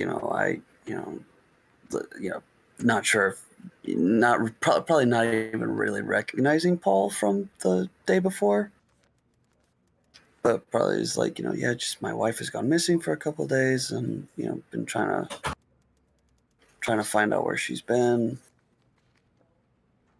Sort of, I think like after we've had like our like served in the queue for a while and we've got it and we're going off somewhere probably like by the coast side where it's relatively quiet and you're having this conversation, Paul would probably like chime in. So he says, "That's why you're coming down here so often and that's why you were there at the dead body in case it was her.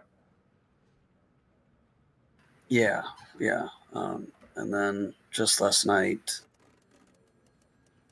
I found well, just the other day, I found out she was last seen with another woman who had gone missing. And late this morning, last night, the other woman, I found her, and then she died shortly after. She wasn't in a good state at all. I swear there was something. And yeah, Rocky kind of trails off and is just like not sure if he really feels like admitting what he thinks he knows, or if he even wants to accept that that is real. Paul probably just pauses, and he probably misinterprets this as like it's two dead bodies, like a woman dying in front. Like he's probably thinking like it's the fact that someone he was talking to died in front of him. So Paul would probably then go on to, when Rocky goes quiet, Paul would then just go into a little spiel in regards to, like, you know, dealing with death in such a sudden case can often be a shocking experience. You know, most people, it's even the veterans, it's still hard to deal with, you know, death right in front of you like that, especially when it's so sudden. It's not really that part. It's just like she was choking on something, and I tried to help her out, and suddenly it licked my fingers. Her tongue? No, it sounds crazy, but I think there was something alive inside of her. This is not going to be hard for Paul to do. That he's now probably, with the insight check, you probably get an idea, and probably from all the conversation, of how Paul's been. Like, he's been very kind and sympathetic, and suddenly he's going to be asking leading questions towards, like, in the sense that no, you have to be wrong. It has to have been her tongue. Your fingers must have slipped, in a sort of almost approaching not a panic tone, but in the kind of dismissive. No, you can't have. It can't have. Something you say. It has to have been her tongue. No. Yeah, so you like run off possibilities to try and suggest things to him that would explain it in a reasonable way. All the while the hairs on the back of your neck are starting to stand up. I'd probably, yeah, like, very clear that his tone has shifted from kind and supportive to no. Very noticeable change.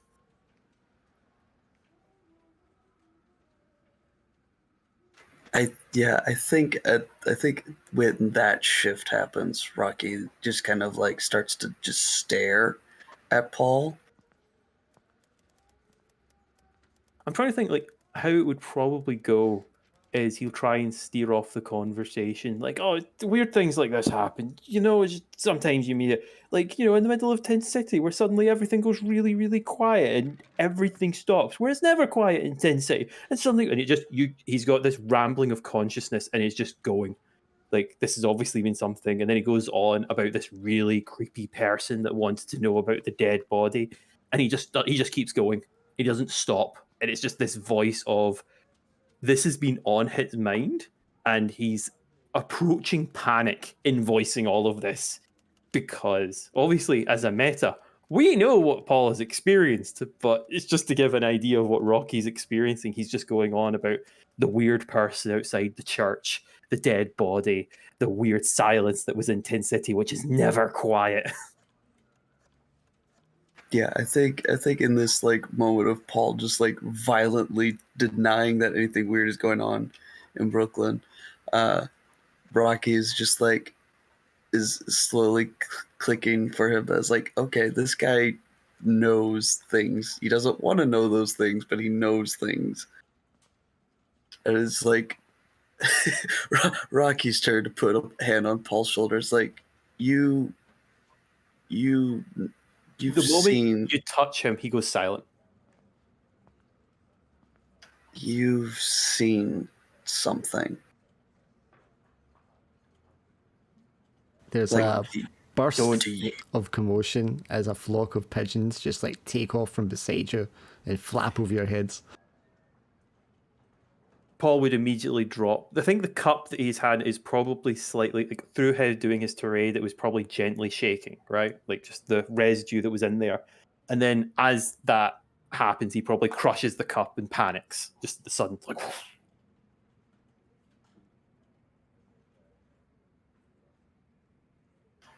I mean, please, if you know anything, I have to find her. they can't have come back here, not from Scotland. If those things are back here, we've got bigger problems to worry about than dead bodies. As he looks deadpan straight at Rock's face. I came here to get away from those monsters. They better know I've came back, if they have. I don't know what to say, friend. Right.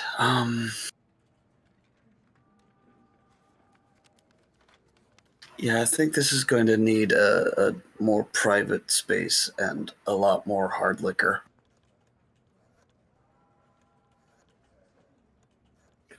As you're, saying that to Rocky, you look across the street and you see the man that you bumped into yesterday going between the people coming out of church, showing them the photograph of his wife, asking them, have they seen her? Do they know anything about her? Her name's Nancy Carver. She's been missing since Thursday night. Fuck. I think there's like a slight twinge of responsibility that clicks, that kind of like sparks in Rocky. But he very quickly stamps it out with his own usual yeah, because he's used to crushing justification. the conscience inside him. Yeah, that part, yeah.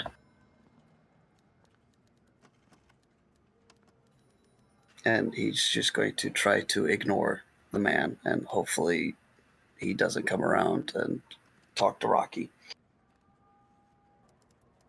Yeah, I mean, I think there's enough people kind of crowded the street at this point that you can kind of like avoid his eyes and not draw his attention.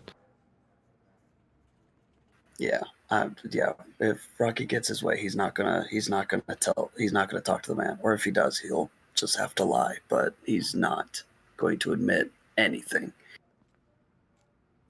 yet. Son of a bitch. Hey, I'm a criminal. So you want to go off somewhere private to talk? I mean, I would say probably go to my place, but at the same time, if there are cops and authorities still hanging around, probably not. So might try to find like a bar, or even better, a speakeasy. So Sunday lunchtime, yeah, there's like, and you're the type of character that would know where they are. There's a couple of speakeasies kind of on the go at this time. Yeah, I'll if unless Paul, resists, I'll be like, yeah, I know a place we can talk. No, Paul wouldn't resist. He'd probably take it. Like, I imagine there's probably a minute or so of just sort of quiet as, you're looking over his shoulder at the crowd. And that allows Paul to sort of gather his thoughts again. And realizing, yes, going for a drink sounds like a wonderful idea. Yeah.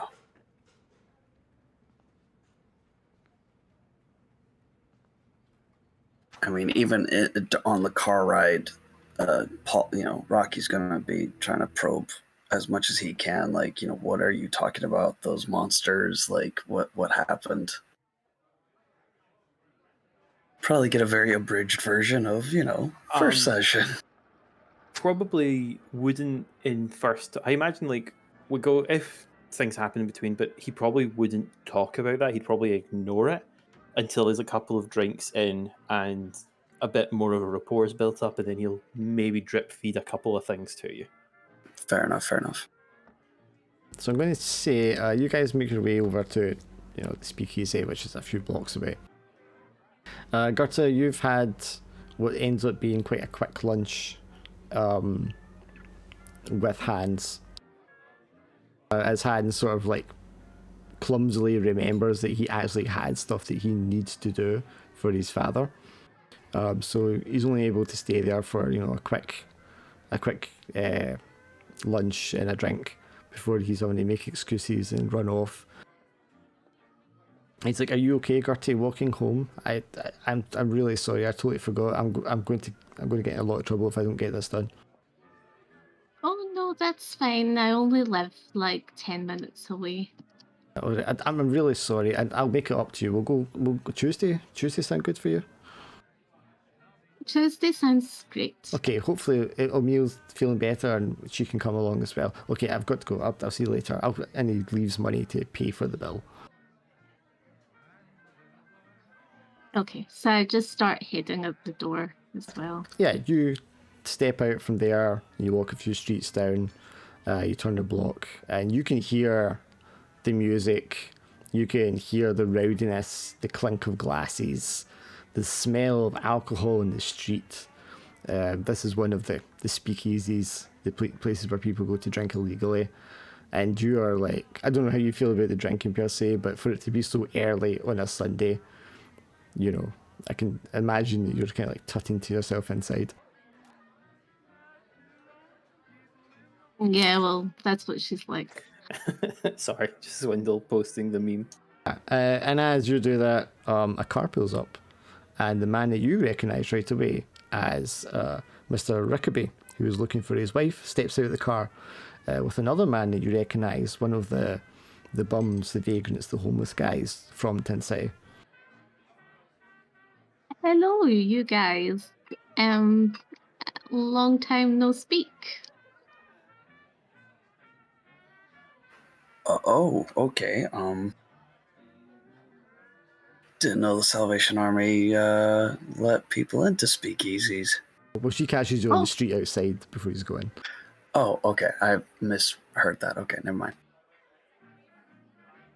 In that case, yeah, Rocky will just say, hi, Gerda, right? Yes, Gerta. I'm just heading home. I was in Adelaide. It's a wee cafe that does brunch. It's very nice.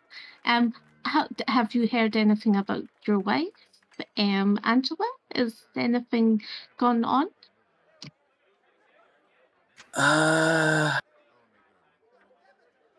No, I haven't heard anything about my wife. Just, I'm hoping to hear something more from this fine gentleman here. As you are standing outside talking, a man with a very expensive suit and a white hat comes stepping out. He's accompanied by another man who's got like a flat cap on and almost like rider boots. On the man with the expensive suit, on his arm, hooked, is a very glitzy looking and glam lady for this time of day, and you recognise her immediately, Greta, as Emil. And she kind of like stumbles out of the speakeasy with him, and the two of them are like laughing and giggling. Emil? She turns and looks kind of like lazily, and you can tell right away she's kind of drunk. And when she sees you, her face just goes white. What are you doing here? I was having brunch at Adelaide's, with some church people. Oh. We all missed you at church today. Yeah. I told you I was going for brunch. We were just grabbing a quick drink. You look a bit tired. I will take you home. Goes, no, Alessandro's we're going to go out for lunch proper now. And the man stands there with the slick back hair, flashes you a really wide, kind of greasy smile. Would My name is Gerta. How do you do? Oh, Miss Gerta. Yeah, I've heard of you. Alessandro Rossetti. How'd you do? It's nice to meet you. It's nice to meet a friend of Emil. Oh, yeah. You're a real sweet chick. Say, do you want to come for lunch with us? Oh, I had lunch. Will you make sure that Emil gets home okay? You know, there is not very nice people in the city at the moment, so if you can make sure that she's fine. Oh, yeah, sure. I'll take real good care of her. Don't you worry. And the two of them giggle. Make sure that you eat plenty. Have some water. I mean, I think she'll have plenty of giggle water. She kind of like half rolls her eyes at you and says, geez, Gerta. Yeah, of course, Mom. And the two of them laugh and kind of like stumble towards the car when the driver opens the car door for them. Would I recognize Alessander? You got clever roll dice.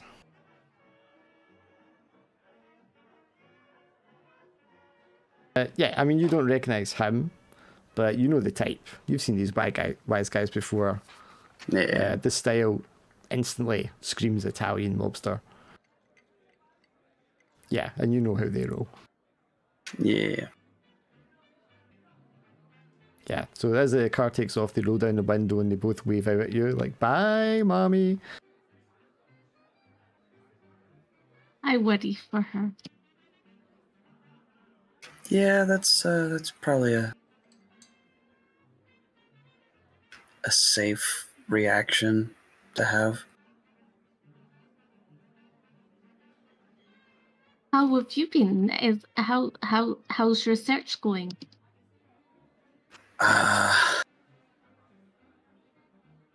Not good, I'm afraid. Yeah, Rocky's really struggling to find what to tell her because he doesn't want to tell her too much, but at the same time, she has been very helpful. So We've heard that there's more missing women, and that's very shocking. yeah, apparently the last people saw of my Angela was she was with a woman named Nancy, who went missing that same night, actually. Oh, what was her surname? Carver, Nancy Carver. Oh, I know Nancy Carver. She works at the medical tent. You know, that's when we go to the Salvation Army market. Oh, you know her, do you? Oh. Lovely. So you say she's missing. You've seen her. Did you see her?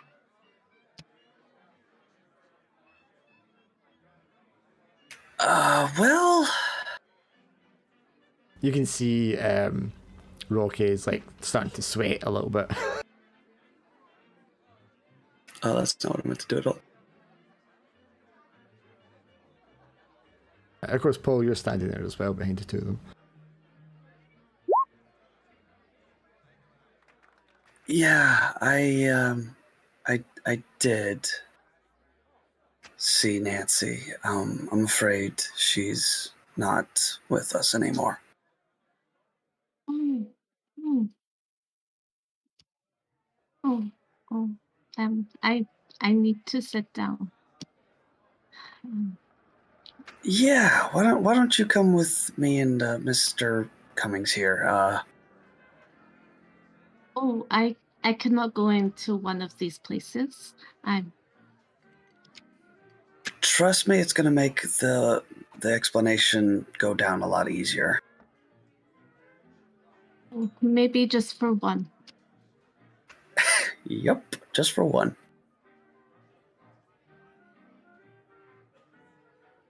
Yeah, you open the door to the place and immediately hit by the smell of alcohol and tobacco.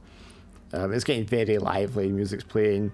People are animatedly chatting away. They're very boisterous and loud. There's a clink of glasses. You can see the bar guy and the barmaid, with big trays of drinks, like serving them. Just plainly out in the open. I will have a glass of water. The guy just kind of looks at you and looks at the two men. You gentlemen also want a water? No, definitely give us a round of that good stuff. Paul would definitely nod along with Rourke. 3 shots coming up. Yeah, and then try to find as secluded of a booth as possible. Probably difficult, but Yeah, I mean, you push your way right to the back, and you can see some guys around the billiards table at the back, putting money down, smoking, and drinking a beer. But the little round table beside them is empty, so you pull that over with a couple of chairs and try and make yourselves in the corner. The barman goes over a minute later with a tray with like 3 shot glasses on it. I wanted some water. Yeah, water. That's what it is. And he winks. I can't drink this. Yeah, Rocky, without even hesitating, grabs her shot glass and just chucks it, and then quickly follows it down with his.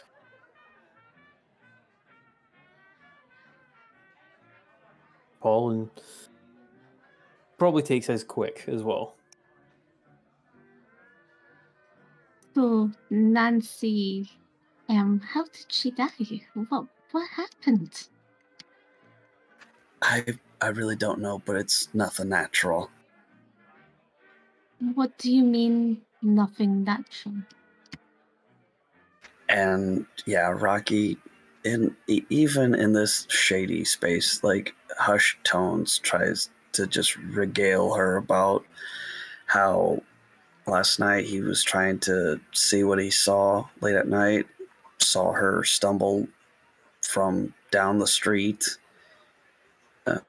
helped her to his apartment, and she was in a very bad state. And then she started choking, and that thing in her throat apparently was moving.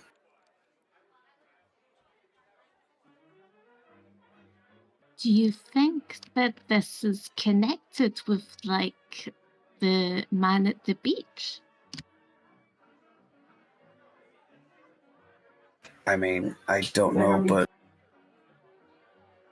the corpses aren't in a very usual normal state when they're found.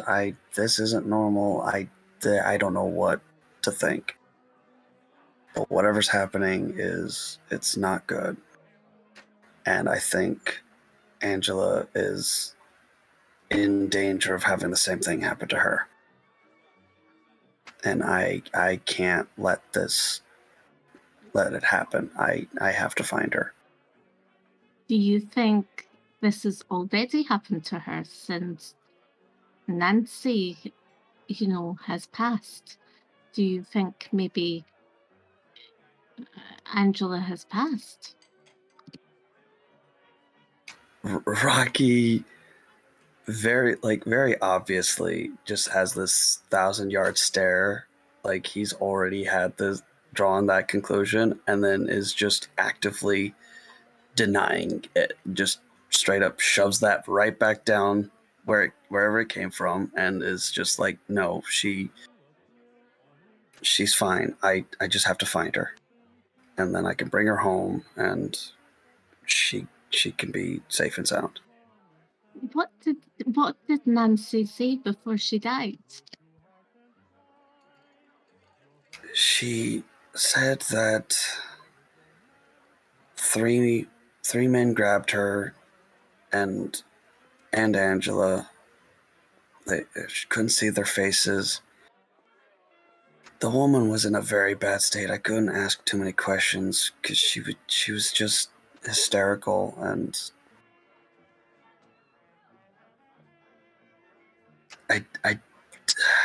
she said 3 men grabbed her and then put her in a car and then drove her somewhere. I guess there was this thing she said before where she said, I don't want to do it. I don't care if it's inside me. I don't want to do it. That's very odd. And whenever I told Mr. Paul here, he seemed to have an idea. He's seen something similar, and well, Paul just is sort of quiet, like holding the empty glass and probably tapping it against the side of his head, like listening but also thinking about what's being said. I saw this. I was helping Hans, the organ player, at part of my church, and he was taking a note to the coroner office about Sven. And this reporter from the Brooklyn Eagles, I have never heard of that paper till now, was asking me a lot of questions about Angela. I'd like to say just like meta-wise, the Brooklyn Eagle was a very popular, well-known newspaper at the time. Okay. Maybe it's not sold in Tin City because it's too expensive. Well, that's true, yes. But if you're in Brooklyn, you probably almost definitely would have seen people selling it somewhere. well, you know, Gerda probably does it like the newspaper or something. Maybe it had a scathing review of the Salvation Army. I think Gerta is quite an intelligent woman. She's quite learned and stuff. She's, she reads, but maybe she just doesn't read Brooklyn Eagle. Maybe she thinks it's quite a trashy paper. Yeah, I mean, you might be like, I only read the New York Times. Yeah, she could be like that. Yeah, the New York Times wouldn't lie. Totally. Yeah, so. Yeah, but yeah, like he was asking about Angela. Yes, he was quite he was an old man, and he had like a stick, and he was, he looked as if he was a bit, crooked. I recognized him from the police station, when that day Yesterday.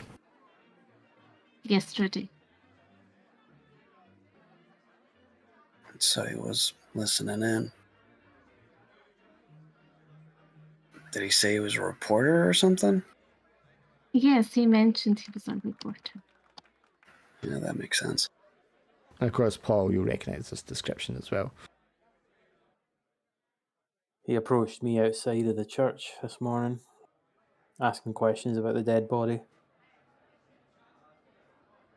Seemed weirdly obsessed about how it was unnatural, using his own words. He was quite the same when he was talking about the missing people. Well, he's a reporter, so they're always sticking their noses where it doesn't belong.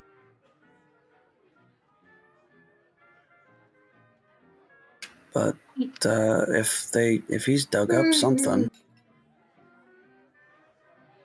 He gave me the creeps, to be fair. And there's like a crash of glass and a hey jeers and people like shouting, throwing hats up in the air. And you can see that one of the the barman has like dropped a bunch of glasses. All the jumpiness, still very, very jumpy. Yeah, Garta, I mean, I think you probably noticed that Rocky clearly hasn't slept all night. He looks kind of haggard, his eyes are all puffy. And Paul, I mean, Paul's going to look kind of worse for wear anyway, but he does seem to be on edge.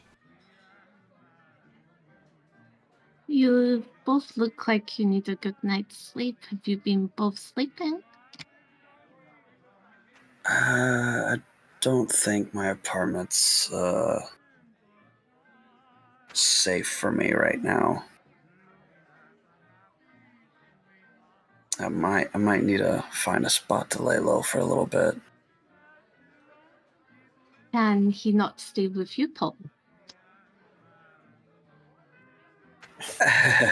Paul chuckles. I don't think my missus would be very happy, nor would my two kids in a tiny shack. And he sort of looks at Rourke going, you'd get no sleep, and neither would I, because I'd get kicked out. Yeah, I don't think I'd want to impose that much.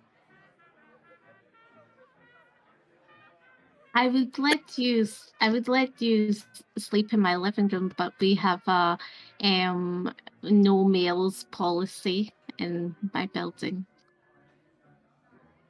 Yeah, no, that's fair. Probably just get a hotel somewhere.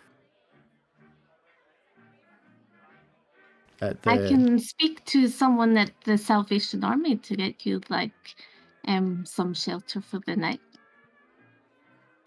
Thanks, but I'd rather be off the radar. I'm already kind of in trouble. At the mention of like motel hotel, Paul, you instantly remember what Eric had showed you.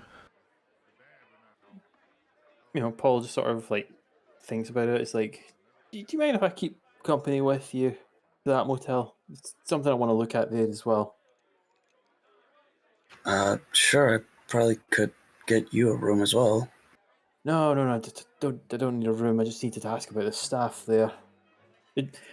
Paul looks like he's a lot more focused, less scared. Like he's got now something to focus on. Like he looks like he's got a grip on things now. Sure, yeah. What hotel did you need to go to?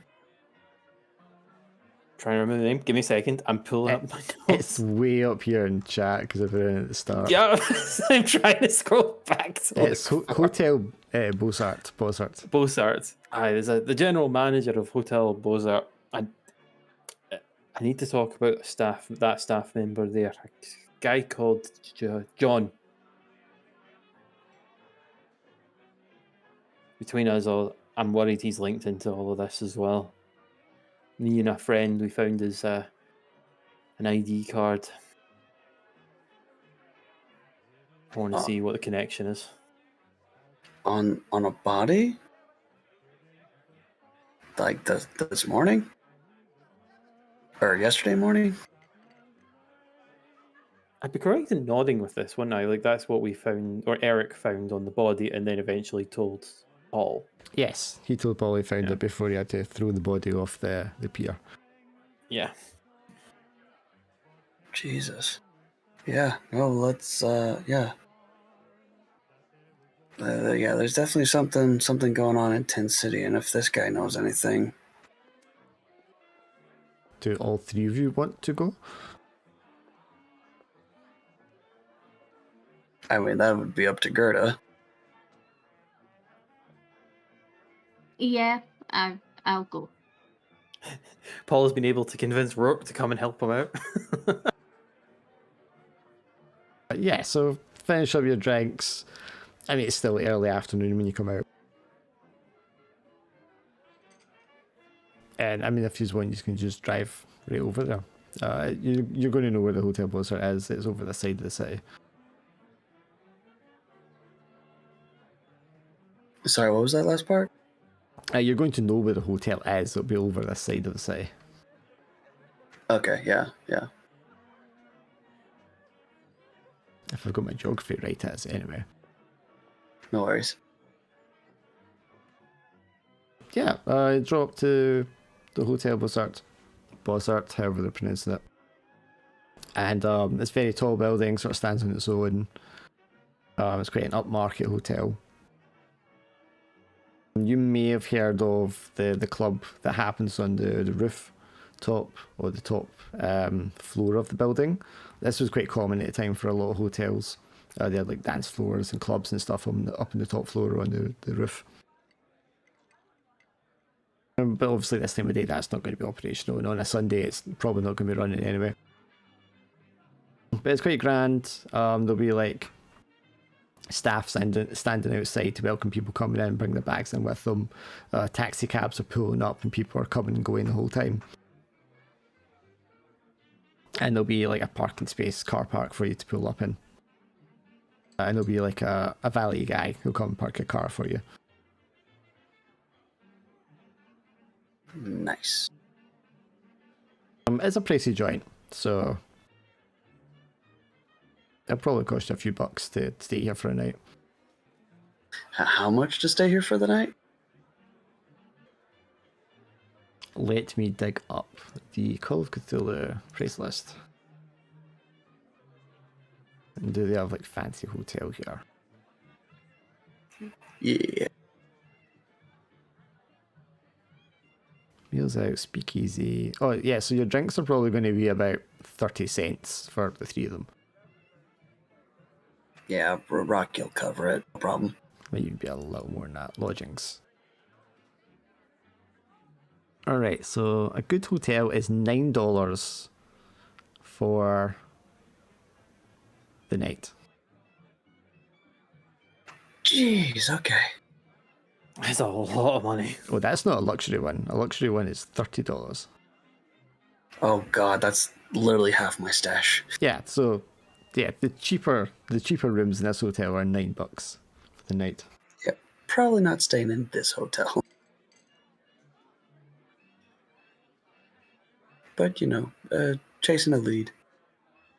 Sure, you show up there, you don't have any bags, so the service guy is a bit like, no tip, because there's no bags to carry, so he's a little put out, and he just points you in the direction of the lobby in the main desk. Yep, thank you, sir. The lobby's very grand affair, these massive columns, like gold and silver and turquoise wallpaper all over the place. Lots of like palm leaf plants scattered around the place, as well as flower pots. The gentleman kind of like sitting on the couch, he's reading newspapers. There's ladies in very fine fur coats coming to and from. And the valets and the servicemen are like bringing the big luggage up and down the stairs and into the elevator. Yes, it's quite busy. Yeah, gonna go up to the main desk. There's a man there. Try to talk to the guy. Yeah, there's a man there, very prim, proper, and a very long pointed nose, and spectacles sat on him. His hair's all neatly combed over to one side. He's like, "Yes, sir. How can I help you?" Hi, I was wondering if you could ask a couple questions. I'm a private investigator. Oh, perhaps you'd like to speak to one of our security staff. I will in time. I was just wanting to ask just a couple quick questions. Very well, sir. What do you need to ask? One of my friends here said they found an ID on unfortunately, a body that washed up recently. The ID itself belonging to, and Rocky just kind of looks at Paul real fast. John J. Carroll, general manager. The man. Okay, who's got interpersonal skills for detecting like changes of attitude and stuff? I mean, I've got an intuition and deception. Intuition, understanding, and a bit of charismatic and negotiation. Authority. And attractive. Authority, charismatic, respect, and streetwise. Okay, Rocky, do you want to roll 1 dice? And Gerta, you can roll a second dice to help him. Okay. Maybe it's just like either of you noticing. Guy, shit the bed. Yeah, the Oh man, my god. straight-faced, emotionless, no change of tone or appearance whatsoever. Well, yes, that name does sound familiar. It was a formal member of staff here at the hotel, but he has not been a member of staff here for quite some time. Can Any I- particular reason why? He was fired, sir. Oh my, what for? I don't think I can go into details with you, but needless to say that it was for a minor criminal activity. Can I use charisma in negotiation? Not negotiation, but unless you're trying to, like, I don't know, bribe him or something. Well, maybe attractive and charisma. Okay, what are you trying to do to get this out of him? As in being charismatic towards him, as in being like, hey, kind of thing. Yeah, I get it, trying to use your feminine ways to see if he's more likely to say something to you. Yeah, but what are you actually saying to him? Oh, I'm just asking why this was, as in, people don't get fired for no reason. So So just kind of like, hey, and you're smiling and all that, and you're like, maybe you could just like help us out and answer the question so that we can just like move along. Okay, so roll 2 dice for me. Yeah, he's having none of it. He's not interested. What about if I use 1 luck? Now, I'm going to remind you, though, that I'm not planning to refill your luck. Oh, right, okay, no. You might get like 1 refill somewhere along the line, but I'm not really planning to. What do you think, guys? Should I use 1 luck? Now, you could add another dice, re-roll those, and that's gives a chance of taking stress. No, I don't want to do that. I'll just use 1 luck. I'll use 1 luck. Bump it to a 4, okay. So he kind of like, he doesn't give any meaningful change in expression, but he does like direct his attention towards you, Gerta. Well, if it will help with your investigation, he was actually caught stealing funds from the staff's Christmas bonus, and the hotel's owner, Mr. Mitchell, decided to fire him. Anything else?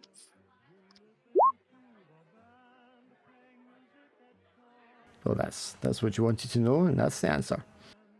Oh, what sort of man was he? Mr. Carroll? He was a pleasant enough man on the face of it. I suppose all good thieves are.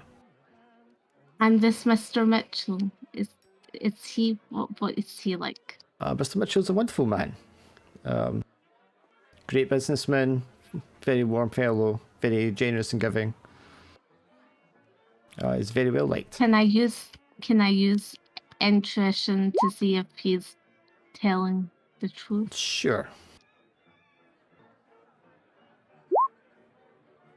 Yeah, he seems to be telling the truth. Okay. I mean, Do you happen to... There you go. So I was just gonna say, do you happen to know if Mr. Carroll had any enemies, or I imagine stealing the Christmas bonus left a pretty rough spot on a few people. Yes, sir. After the fact, I can't imagine he had many friends in the establishment, although I believe he was fired before the facts of the matter were made public. Interesting. Okay.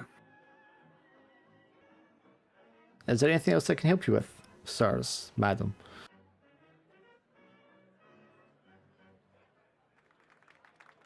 I don't think so, but like, I feel like there's something here. really wish we didn't fail that fucking. Does anyone have like scene analysis or anything like that? I mean, I 100% do, but I don't think scene analysis is going to do anything. he's also one person. This is a whole hotel, I would say. Yeah. So are you? You're not planning to take a room, sir? No. Is there any way I could meet with the hotel owner? Mr. Mitchell? I'm afraid you'd have to contact his offices and make an appointment. I imagine he's a very busy man. I imagine so. Thank you. If it's of an urgent matter, I mean, I could call up to the current general manager and ask him if you would like to speak to him. Just take a quick look to Gerda and Paul, like, should we? Let's do it. Paul nods. Yeah, that'd be very helpful, actually. He gives a little bit of a tired sigh. It's like, yes, very well. If you wouldn't mind taking a seat over there, I do have other customers to attend to. Absolutely. He welcomes the next person in the queue, takes their booking, arranges for someone to take their luggage up, and then he picks up a telephone behind the desk and makes a phone call. I would like to try to listen to make sure he's not trying to pull a fast one on us. Sure, you lean over to try and listen, and you can hear him saying, Mr. Lambert's office, please. And he waits for a second to be connected. It's, yes, Mr. Lambert, I have an investigator here that wants to have a word with you about our former general manager, Mr. Carroll. Yes, sir. Yes, I'll tell them. Thank you very much, Mr. Lambert. He hangs up the phone. And then he looks over to you. He doesn't wave or motion for you to come over, but he looks over at you. I just take a moment to just stare at him. And you can fully expected him to walk over. Yeah, and then you can visibly see him sigh, like, and then he steps around the counter to come over to you. Yeah, that's right. Yes, sir. Mr. Lambert, we'll see you in approximately 10 or 15 minutes. He will send someone down for you. Excellent. Thank you very much, sir. Yes, we have a fine bar just through here, if you want to help yourselves to a beverage.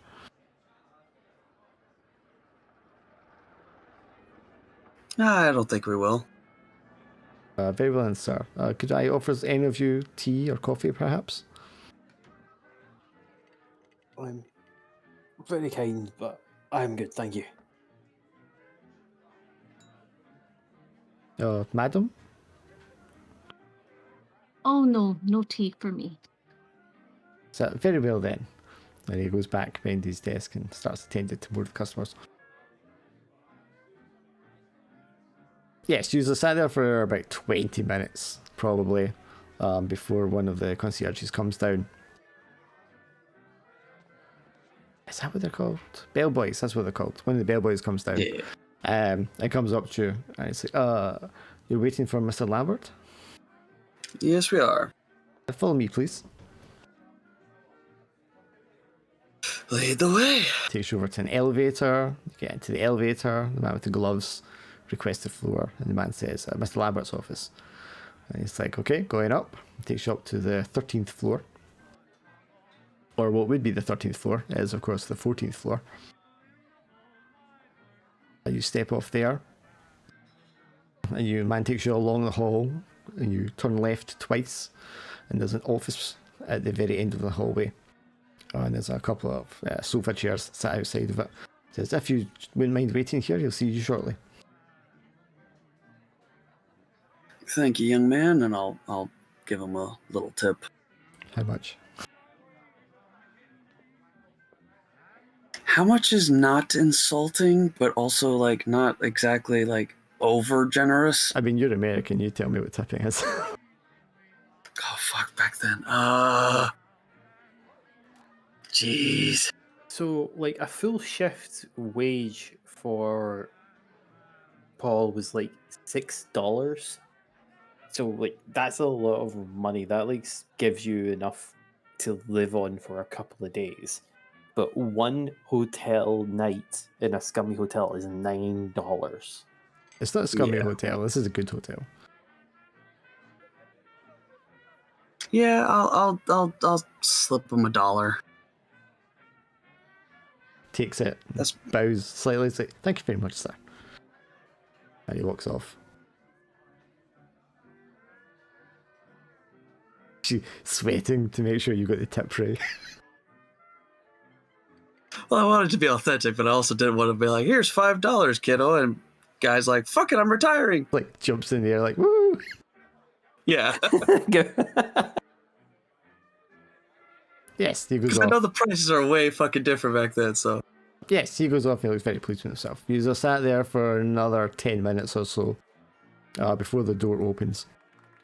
And a rather short but lean looking man with cropped back blonde hair and a very thin moustache, one of those like little Frenchy ones, pokes his head out. And he's wearing a very neat looking brown suit. He goes, you're investigators, yes? Are you with the police? Yes, we are. Looks at the three of you kind of oddly. Madam, are you with these gentlemen? Yes, sir. Please come in then. He goes into his office and he sits down. It's like a fish tank on one wall.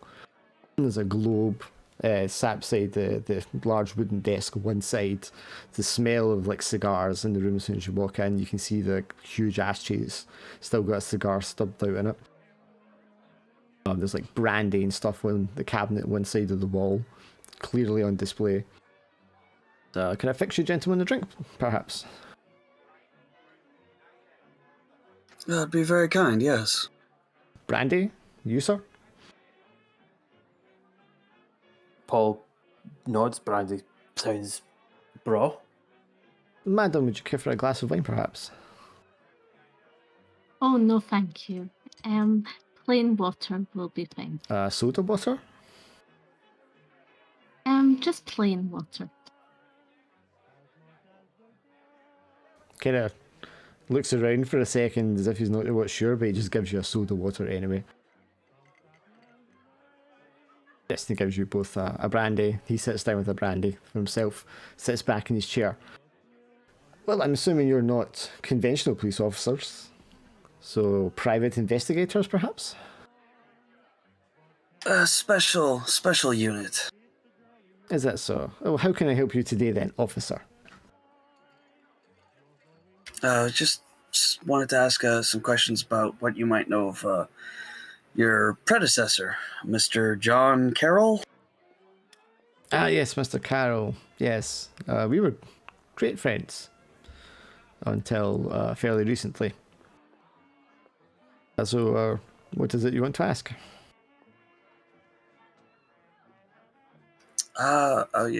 How? Just give us a bit of a rundown of the last few moments you worked with Mr. Carroll.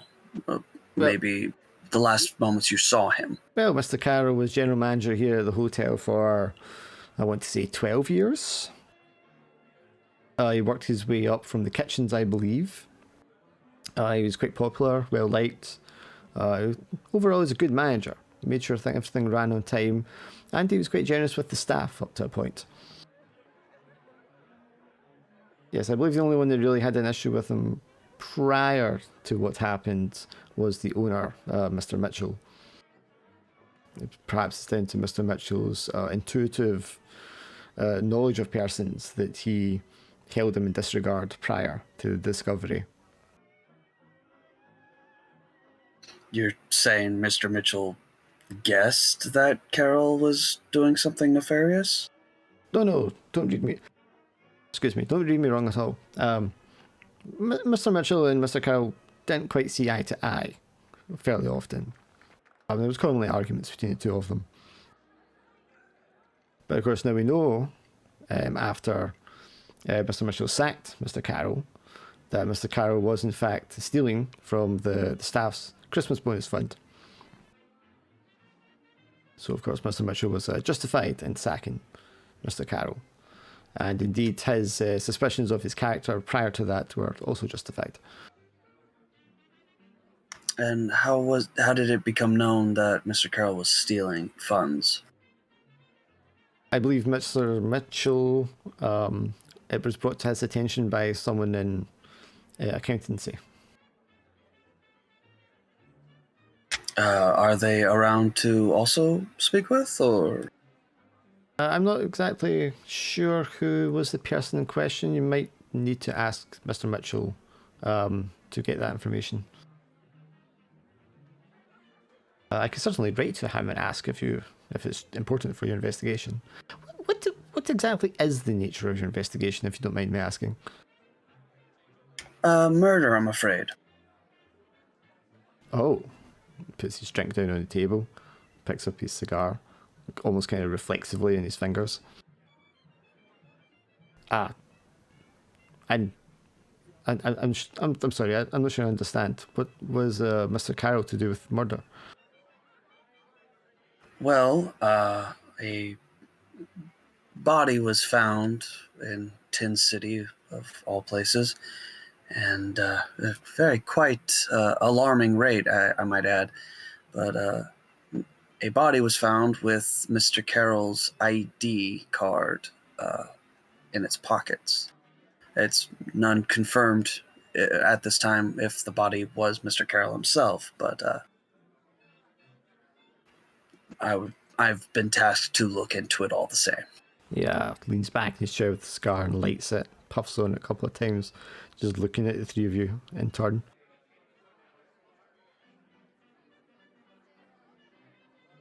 Which police precinct was it you said you were with again? I don't believe I said I was with a police precinct. I believe the police already investigated the matter of Mr. Carroll's theft. So I believe the police would have any records on anything that they needed to know about him.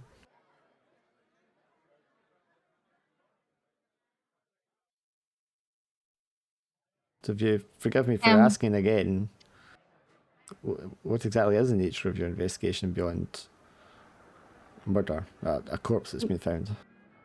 Gerta tries to appease the situation, lightens the situation. So she uses her wily ways to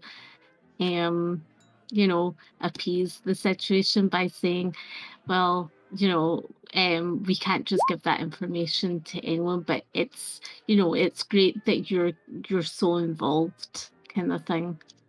Okay, just try and butter him up a little bit, you mean? Yeah, pretty much. Okay, is there anything you're trying to get out of him when you're doing that? I tried to I'd say about my my sister that has been missing, and she had connections with the hotel, as in with the Mr. Carroll, who had some words to say about the hotel. Right, but that what are you very trying? nice. But what are you trying to get out of him? I'm trying to get out of him whether there was some sketchy goings on. Do you mean if there's anything he'll tell you that isn't in any kind of official report? Yes. And what? So do you have flattery?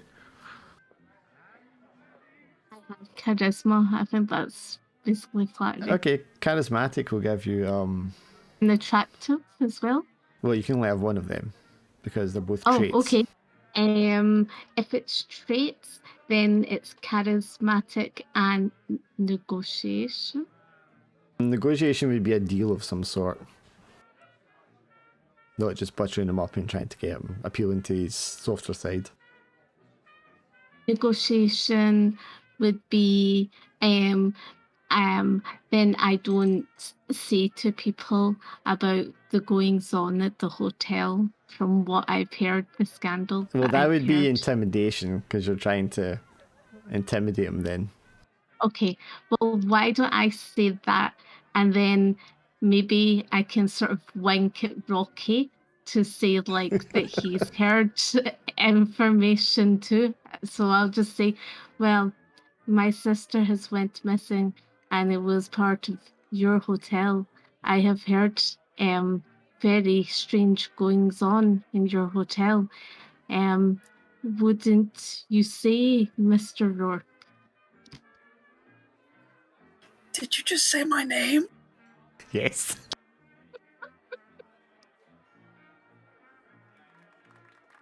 Oh my god, you're the worst. No, yeah. I think what Laura's going for is aiding you in intimidation. Yeah. Yeah. No, yeah. I'm picking up what she's putting down. Yeah. So, Rocky will. God, I really don't have a good bullshit lie, but he'll try to use like intimidation, be like, listen, if you do not cooperate, my superiors will be forced to come down here and forcefully close the hotel for an extended period of time until we investigate everything, looking under every board, tearing apart this place nail by nail until we find the answers we're looking for. Now, I really don't think you want to be responsible for that. Going to be your intimidation, 1 dice from Gerta, and then don't think you have a trait that helps you. Strong-willed, if that makes any difference, or quick if I'm just like talking real fast. Are you clever? I am clever. Right, okay, so 3 dice in total. Sweet. Fingers crossed. Fuck. Just barely. He doesn't look too... No, but you gave him a dice, Laura, that's why you had 3. Oh, okay, 5. No. Well, 4 and 5 is the same result Oh, anyway. the charismatic. Yeah, but you gave him 1 dice because you were helping him. That's what it was. Oh. Yeah, that's why I had the 3 dice, because one of those is yours. You're fine. A 4 and 5 is the same anyway. So he, sucks down his cigar and blows out a ring. And he's considering his options. You can see he's not really intimidated, but he is kind of like cautious. Like, what, do they know something that could be damaging? Is my job at risk here? It's like, do I take a chance on it or not? You can see him like weighing up his options.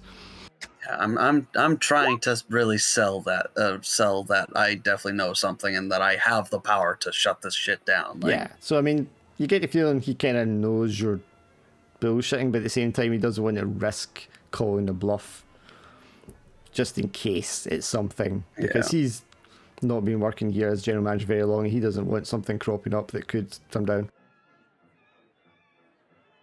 I assure you, gentlemen, that you have my full cooperation in this matter. And what may that be? I'm willing to let you know anything you want to know. I've already told you Mr. Mitchell's relationship with Miss Carroll was volatile.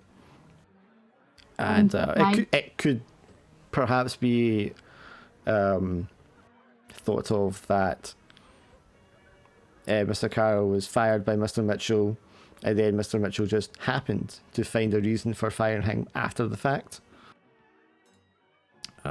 There's a few staff among us that don't really believe he was fired for the reason it was given, and we don't really believe that he actually committed the crimes, given that one of the things that him and Mr. Mitchell had fallen out about was a rise in wages for the staff. And then Mr. Mitchell just coincidentally finding that he couldn't pay us a Christmas bonus last year. Where would we find this Mr. Mitchell? Mr. Mitchell, I can give you his office address. That's not a problem. And he gives you a card for Howard Mitchell in Great Gerta, you would recognise right away that this is the same Harold Mitchell that owns your building. Oh, interesting. But you said Mr. Carroll is dead, or you believe he is dead. Well, unless somebody found his identification card, put it in their pocket, and then subsequently died. That does sound unlikely. Takes a draw his cigar. Do you have the employee card with you?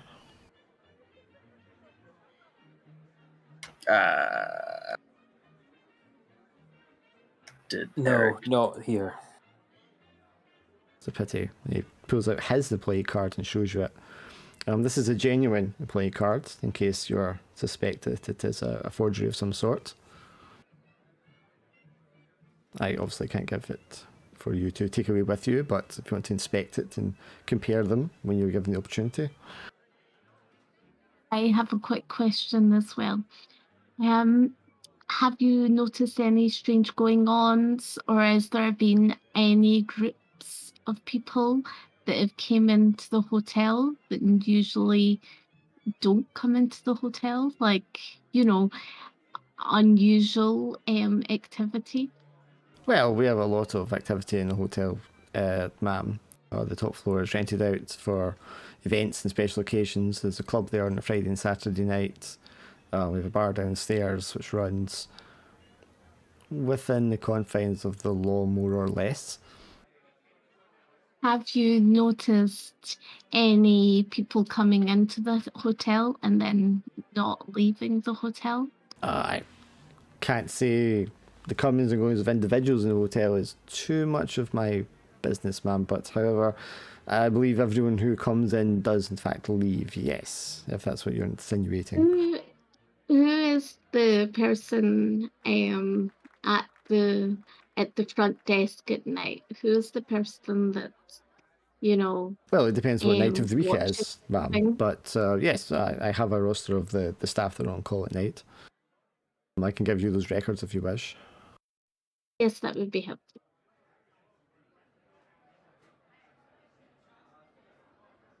So he digs into his desk, pulls out files and folders and papers, and pulls out a roster for the people on night shift. Another question, just idle curiosity. Does any of your staff own their own cars? I imagine a great many of our staff own their own cars. We pay our staff quite well here at the Hotel Buzzard. Well, if I ever think of switching careers, I'll be sure to let you know. Just trying to brush that off. It's quite takes another draw of his cigar. Is there anything else I can help you gentlemen with? No, I think you've been more than cooperative. Yes, I think so too. Can we do a look to see if there's anything that appears in the office that's not, like papers and stuff like that? This is where scene analysis is ideal. Who has scene analysis? I'm not gonna lie. The moment that you said there was an aquarium, my first thought was to ask, what condition are the fish in? Because I'm maybe that'll tell something about this guy. But now I have an excuse. Yeah, scene analysis and clever will do. Sure, fuck it, why not? I am actually looking more for papers on his desk or things like that more than the fish. But if the fish are important. Paul, have you got scene analysis or anything similar? I do indeed have scene analysis. Do you want to roll one dice to aid? Of course. I have document analysis. No, you're not getting a good. Oh, well, you can. So you can roll your document analysis if you want, because you're looking at the night shift records to make sure they're kind of genuine, and he's not just giving you a fake. But for Paul and Rocky, you just look around. The office is very well kept. It doesn't look like anything's been moved or changed recently. The fish are in good condition. The plants are well watered. The paintings are straight. You can tell the globe beside him is one of those ones that slides and opens up. It's probably a drinks or something that are in there. Yeah, nothing seems untoward or replaced or moved around. Everything kind of seems like this is probably how it usually looks. If there's anything like hidden compartments or something secreted away, you're not seeing it. Gerta, this document he's given you, the night shift, is 100% genuine. It's got a very extensive record to it, and it plans forward for several months as well. You can see people that have been marked off. Do I with their notice sick and stuff. anything? Do I notice any names on it that are recognizable, or or any sort of patterns in the sort of working hours that seem a bit odd? No, I think all of that checks out to be quite regular and very thoroughly documented. Do I recognize names? Unless you know somebody who works in a hotel, I don't think so. Oh, okay. But it seems very above board. Is there any other documents that I noticed? That's the ones you asked for, and that's one he's given you to look at. What about on his desk?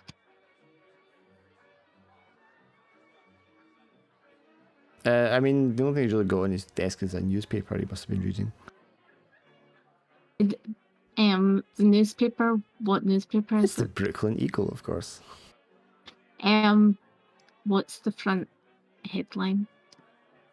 I don't know, but I could look up the actual headline for that day for you later if you want. Oh man. Wait, that was an actual newspaper? Yes. Of course I was. Yes. Okay, no, I thought it was just one that you made up for the No, plot. it was We spoke about it earlier. it was a big newspaper. No, I understand it was like a big newspaper. I just didn't realize it was a real newspaper. I thought it was Yes. fictional. No, totally true. They got a very good record of the old copies as well, so you can look at the front pages for most of them. Yeah, the only thing that's totally not real is the parasites in people's throats.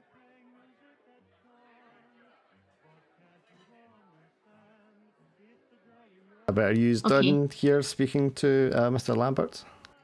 Yeah, Yes. I think I've run out of lies to tell. We'll be in touch. God, I really fucked that up by just straight up saying, "Oh yeah, I'm a private investigator," because no private investigator just does that. I messed up by saying your first name. Yes, what are you doing? Okay, so he gets up and he seems glad to get rid of you as he closes the door Yeah. behind you. So you said that Harold Mitchell, I recognize his name from the building. Harold as Mitchell in he owns- is... Yes, he's the owner of your building. You bumped into him in the lobby that one time. Yeah. I know Harold Mitchell. He owns my building. Do you know if he stays there? He doesn't stay there, but he's always about there during the day. So we probably could catch him today, actually.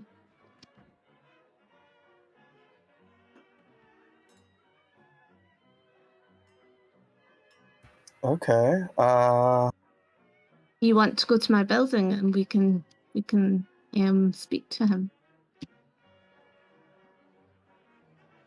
Yeah, just not sure what we would ask him, really. I mean, obviously, there's something there, but it'd be like... Honestly, I think we kind of just scooted by just barely on this bit of deception. I think we need to be I'll fish for information from him. I'll say I know Carol, through a cousin, through Carol's cousin, and see what his expression is. just be careful you don't like get yourself too on his radar, because if he is behind some of this stuff, then he's very dangerous. Okay. Well, maybe just sort of on We the just need to know watch. we just need to know how he's really connected to all this, if he's even connected at all. Yeah. What do you think, Paul? It'd be nice to put the pieces together. Are they just connected, or is that a coincidence? But too many coincidences these days. I'm just worried because, as well, like I live in that building, so that's quite scary for me too. He just sort of pauses. You haven't had a bed fly out of a window suddenly, have you? No, but I had my room door was open, as in the main door was unlocked, and I was sure that I locked it. Why would it be unlocked then? What would you have had anything? Something that somebody didn't want you to have? No, I don't have anything. It was the me and Neil, we looked in the flat, but there was nothing there. Nothing had been touched. It was just the door was unlocked. Would that ring any bells for me as like, some sort of like, I wouldn't have a clue personally, but like, would that ring any bells as like something that I would have done or I would have heard about being done prior to like a criminal? Left the door open. Yeah, I guess like just like I don't know. My thoughts would the apartment would have been tossed, but by the sounds of it, doesn't look like it. So yeah, I mean, you probably know if somebody was going to steal something, they would have tossed the place because they have no reason not to. Yeah. So either they didn't have a reason to toss the place and knew exactly what they were looking for, or they just opened the door for fun? Do you think this Mr. Mitchell has anything to do with it?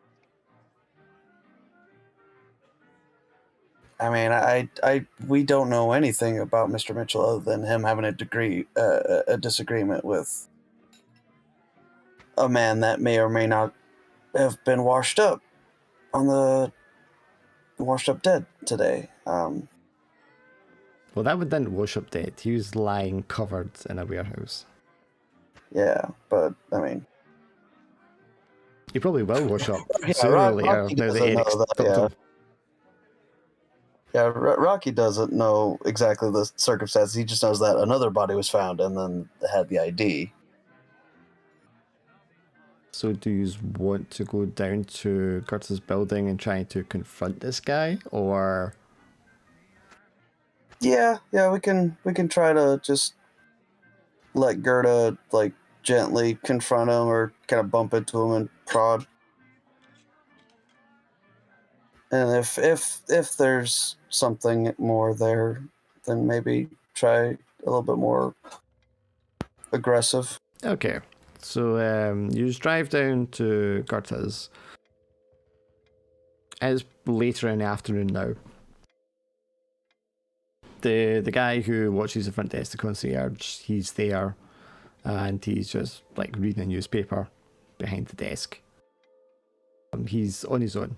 Mr. Mitchell's not here. Now, you do see Mr. Mitchell fairly often, especially for someone as wealthy as he is and who owns as many properties and such as he does. Probably because he likes to just catch some of the ladies here coming and going. But,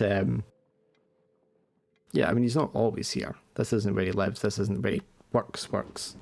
So for him not to be here on a Sunday afternoon is not unusual. Oh, hi. Is Mr. Mitchell not here today? So the concierge here is a man called James, and you know James pretty well because he's here most days of the week. Says, no, miss, I've not seen Mr. Mitchell today. Oh, okay. Is something wrong with your room? Oh no, it was just like, I just wanted to know when the light, has been flickering a little bit, but I just kind of wanted to know if if he could just have a look at it. But it's no bother. I don't. I'm sorry, mister. If there's something wrong with your light, I can certainly come up and have a look at it, or have one of the caretakers come and look at it. Mr. Oh, Mitchell's no, the owner of the building. He doesn't repair light bulbs. Oh, okay. No, don't bother yourself. If I'll check tonight, today, and see if it's okay. But Sure, if miss. it's It's no problem at all. no, that's fine. These gentlemen, they they're they're they're friends. They're just waiting on. They're friends with Donna Kerr. Um, do you know if she went out today? Is Donna out? Miss Kerr, I believe she's out. Yes, miss. Oh, you just missed her, guys. She's out today. Oh well. If you want to leave a message, I can see it gets to her when she returns. Oh no, it's fine, isn't it? You don't want to leave a message for Donna. You'll meet up with her like at the Salvation Army. So yeah. Do you know? I actually feel like a bit of a walk. What time is it? Do you know?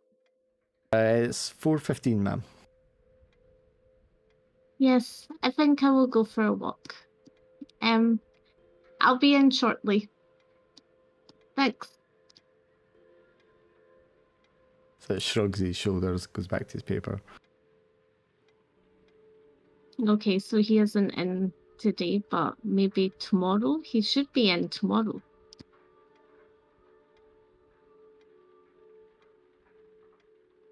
Said he should be in tomorrow.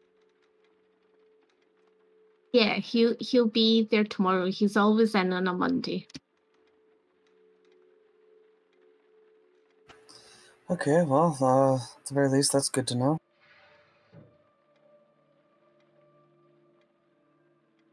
Perhaps, Paul, you could say that you're looking for handiwork, maybe? Maybe use that as a, chance to see if you can get a job and also, get some information. Yeah, that's actually a really good idea. So you want You to know go? what? Sorry, you go. Yeah, that sounds like a really good idea. Should at least try for that. Was the worst they say? No? So you're going to walk back in Exactly. up to James and ask if they're got any work going. Probably. It's like, I like the car your Jeb, you've got great ethics. You got any work at all that needs doing, I'd love to help. Well, perhaps. Do you want to leave your contact details? And I'll pass a message along and see if they're looking for anyone. No worries. I guess there's a phone in Tin City that's like a sort of communal number, and it's like leave a message for call back kind of thing. Like I imagine. Maybe if you go into one of the bars, or if you go to it'd be a payphone. If you go to a payphone, probably. Yeah, and I imagine like there's some like messages on it, like call back for such and such at this and something. Well, I mean, if you can remember back to before everyone had phones, you would probably just leave your details, and then he'd tell you to come back like tomorrow at a certain time, and then relay to you what the answer was if you couldn't call in, or Yeah, you'd be told there we to go. call in like the next day. Yeah, so we take down your name, what your experience is, what your skill set is, and you'll pass that along if you want to get back in touch tomorrow after lunch. If you want to call in, they'll let you know if there's anything going. I mean, given it's like starting to get to tea time, early evening, is there anything else you want to do on the Sunday night? Or will you just be filling in your like life activities? Yeah, probably just checking to see, checking in on my place and see if there's anyone staking out my place or not. Do you have surveillance? No. I do actually. Give me surveillance and your clever 2 dice roll. You're trying to do it without, anyone spotting you as well. Yeah.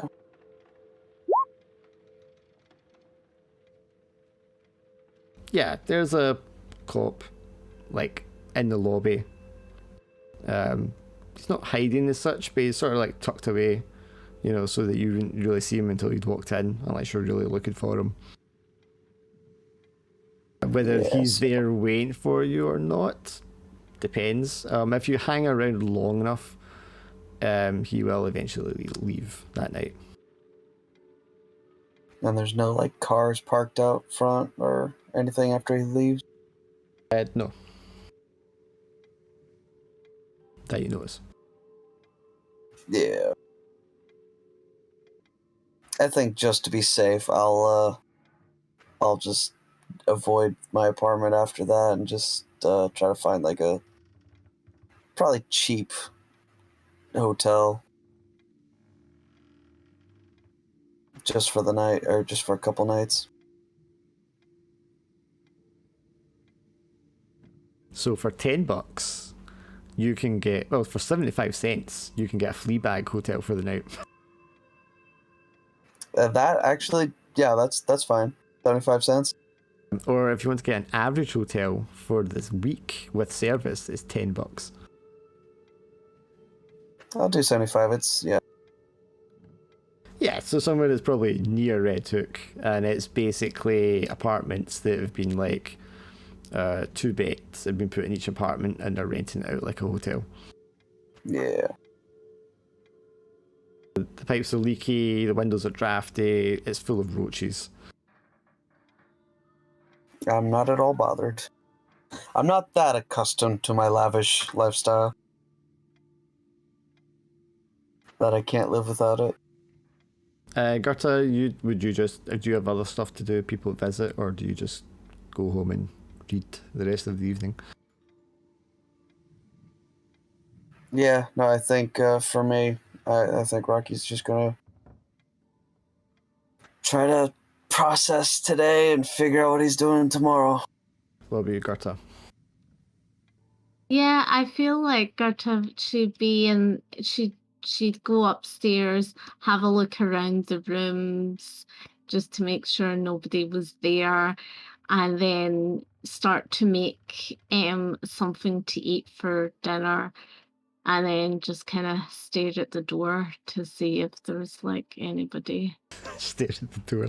You're watching the clock, and you expect a meal back for dinner and then for supper. The night starts getting later, and she still isn't. It's past curfew. She's not back. Fuck. I go out of the room and knock on people's doors to ask if they've seen her. No one's seen her. No one's heard from her. The concierge down the bottom, James, he hasn't seen her come in.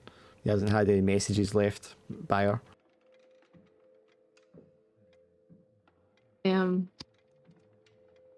She's strong-willed, so she's not going to think the worst. She's just going to think that maybe she was out with this guy, and maybe he's given her a room for the night. She doesn't think of things, and she thinks of things in quite an innocent way that way. Paul, I take it you just returned home to see your family, yeah? Yes. Probably you- spend. No, he didn't actually spend any money, which is a good thing. Yeah, you get home and you're probably pretty fucking hungry by now. You've had a couple of drinks today and stuff, but you're not really eating anything. Honestly, he's probably used to that. Yeah, it doesn't mean you're not hungry. Yeah. You get back and you've barely even touch the door. In fact, you're just about to chap it when the door flies open and Agnes grabs you and hugs you really tightly. Paul, where have you been? I've been investigating that dead body. Something wasn't right. See that guy that was outside the church, and then he goes on to like just explain a bit about how he was curious about the guy that he saw around the dead body, and then Yeah, she cuts you off halfway through and just like slaps you at the ear. And hits you a couple more times. You leave me alone all day like this? In this fucking hellhole? I'm sorry, Agnes. Almost like you're like the boy. She grabs you by the ear and like pulls you into the shack. You see your daughter sitting there reading that same book, cover to cover again. Your boy's not there, although it's not unusual for him to not be here at this time. And you see Agnes is kind of like shaking. I got robbed today, Paul. That money that you left me, they took all of it. Paul takes just a deep breath in regards to it. Do we know anything about who? I don't know. There was 3 of them. It happened so fast. I didn't really get a good look at their faces. One of them was wearing like a sailor's overcoat, a kind of red one, or a red and black one. The other 2, big wool jackets on. They all had like dark hair. I didn't see the faces, Paul. I tried to put up with one of them, but with 3 of them, I couldn't keep them out. Paul nods. You were being kind to them, Agnes, I understand. You'd have been able to knock all 3 of them out. You were doing them a service. I hate it here, Paul. Why did we ever have to come here? This didn't happen back home. Paul's just quiet.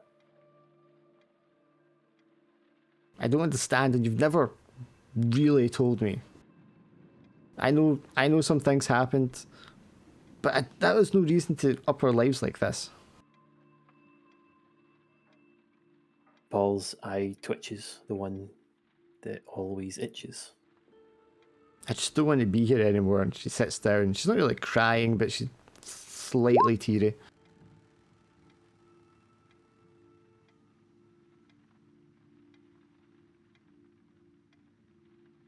She wipes her nose. She says, there's tea in the kettle.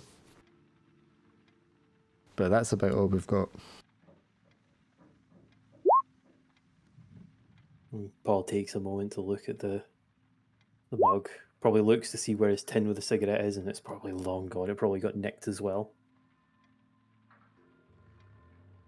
Probably sits down in the nearest stable bit and just rubs his face for a few minutes. Doesn't go to make the tea.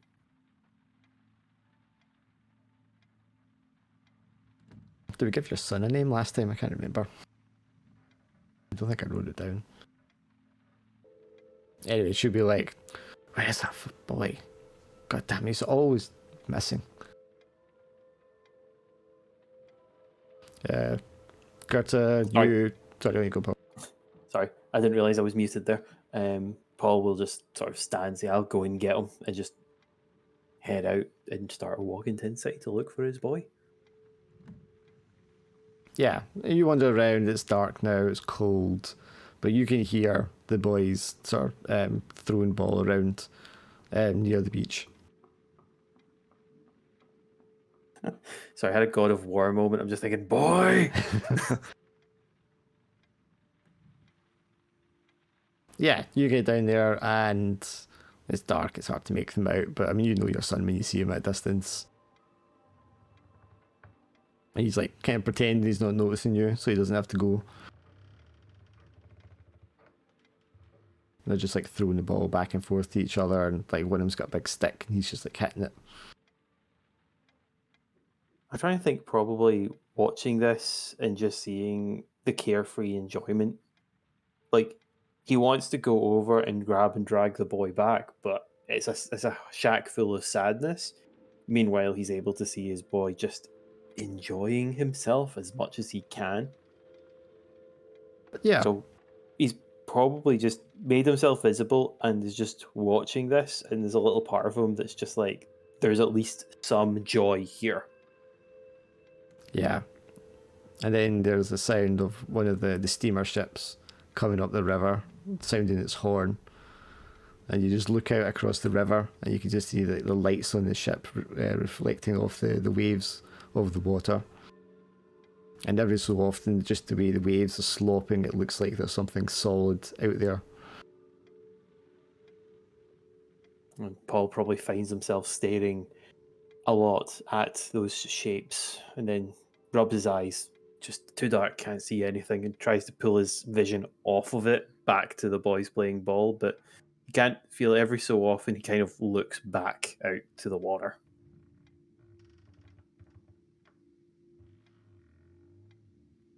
And of course, the water and the cold and the night reminds you of the time that you were at the village, escaping the cave onto the little island, and all those things that were swimming in the water. And goosebumps start running up his arm and his legs in regards to the memories. Rocky, you're sat in your Fleabag hotel. You can hear people having sex through the wall.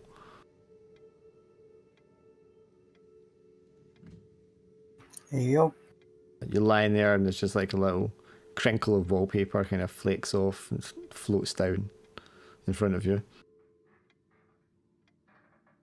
You turn and look at the wall itself, and the flaky wallpaper just reminds you of seeing that dead body's skin in the way it's kind of like flaking and peeling and cracking.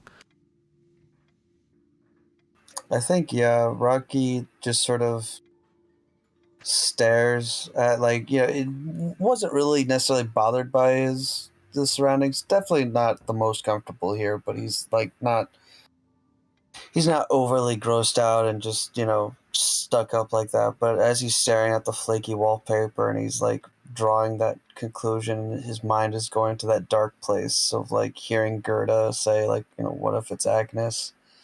What if the next body's Agnes? What if she's already got the thing inside of her? What was that thing? And he just gets really angry, and he's just going to punch the wall and just angrily shout at whoever's on the other side to keep it the fuck down. And you just hear laughing on the side of the wall, and they bang the wall back a couple of times in response. Yeah, he's just trying to banish those very dark thoughts, and is like, no, like, I'm gonna find her. She's gonna be safe, and everything's gonna be all right. Gerta, it's after 11, and you need to get sleep because you got to get up early in the morning. You find yourself dozing off in bed, going into a deep sleep. And as you dream, you can imagine that you're a little girl again, and you're with your father, and he's getting you dressed for church, and he's dressed in his Sunday best as well.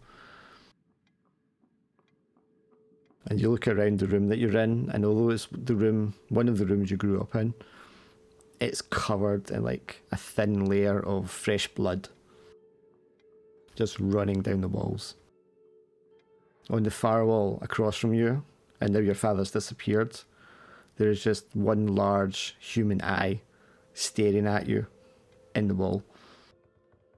And it blinks once, and this massive tear forms at the side of it and just runs down the wallpaper to the floor. And then you turn to your left to ask your dad what's going on, and your dad's standing there, and he has no face. I just wake up in terror. You wake up, and your front door like swings open, smacks against the wall, and Emile comes stumbling in, kind of like half singing to herself, mumbling a tune. Okay, I shut the door, and then I get her I'll get her to sit down and I get a cup of tea for her, start making tea, and asking her where she's been. Club. Alice took me to a club. It was really fun, Gertie. You should have come. Why didn't you come? We saw you. You could have came with us. No, that's not my scene. You know that, Emil. She starts looking for, where's my purse? And then her purse is like right in front of her. Your purse is here, but we'll just put that down. Come into the living room and sit down. Okay. And we'll have a cup of tea. Oh, I don't want tea. I want to go to bed. Have a wee cup of tea first. I'm really tired. I don't want to have a cup of tea, Mommy. Oh, have a cup of tea first. Okay, Mommy. I just put my arm around her just to kind of her shoulder, just to kind of, make the tea and just sit with her. I just like softly cry because I'm glad that she's safe. You just hear the beep beep of the car driving off from outside. I mean, she's just like relieved that, Emil's in, so she's kind of like softly sort of crying. Yeah, and Emil's like, why are you crying? It's fine. Let's go to bed. I'm crying because, you're my sister and I love you and I was worried about you. Oh, there's nothing to worry about, Gertie. Please look after yourself, please. Okay, Mommy. Okay, Mommy. There's loads of bad people out there, and I don't want you to end up like. Did you hear what happened to Nancy? Nancy Fancy. I'm just going to sleep here on the floor. It's nice and cool. No, you're good. You can go. You go to bed. Yeah, it's nice and cool. Yeah.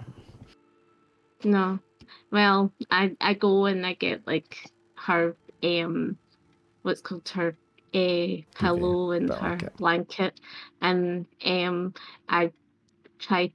She's quite light, so I just try and I put her on the sofa with the blanket and the pillow, and I just decide I'm gonna sleep in the living room as well. So I just get like my pillow and my cover, and I just sleep in the same room. And as you're kind of sitting there just waiting to doze off, making sure she's okay, it starts to rain outside, and it goes a little bit like hailstones. You hear the pitter patter against the window. And that's where we'll stop tonight. Okay. I think how the creepiness is ramping up. Yeah, very rapidly. It really is. You think so? I didn't think it was much. No, but when something weird other than the person's tongue licks your fingers from their throat, like that's kind of weird. Well, you did stick your fingers down there, so. Yeah, but that people don't normally have like a second tongue. They do. It's tonsil. Not that. Is it really? Not down there like that. I don't think that's I don't think that's exactly what happened there. I liked how I threw out a hook for each of you to get you to where I wanted you to go, and none of you bit it. Really? We didn't? No. Which is why we had We didn't go to the church group. Is that what was that the hook? No, I was going to have you all meet up at the morgue, but none of you took the bait really. So we had to have you bump in the street. Oh, jeez.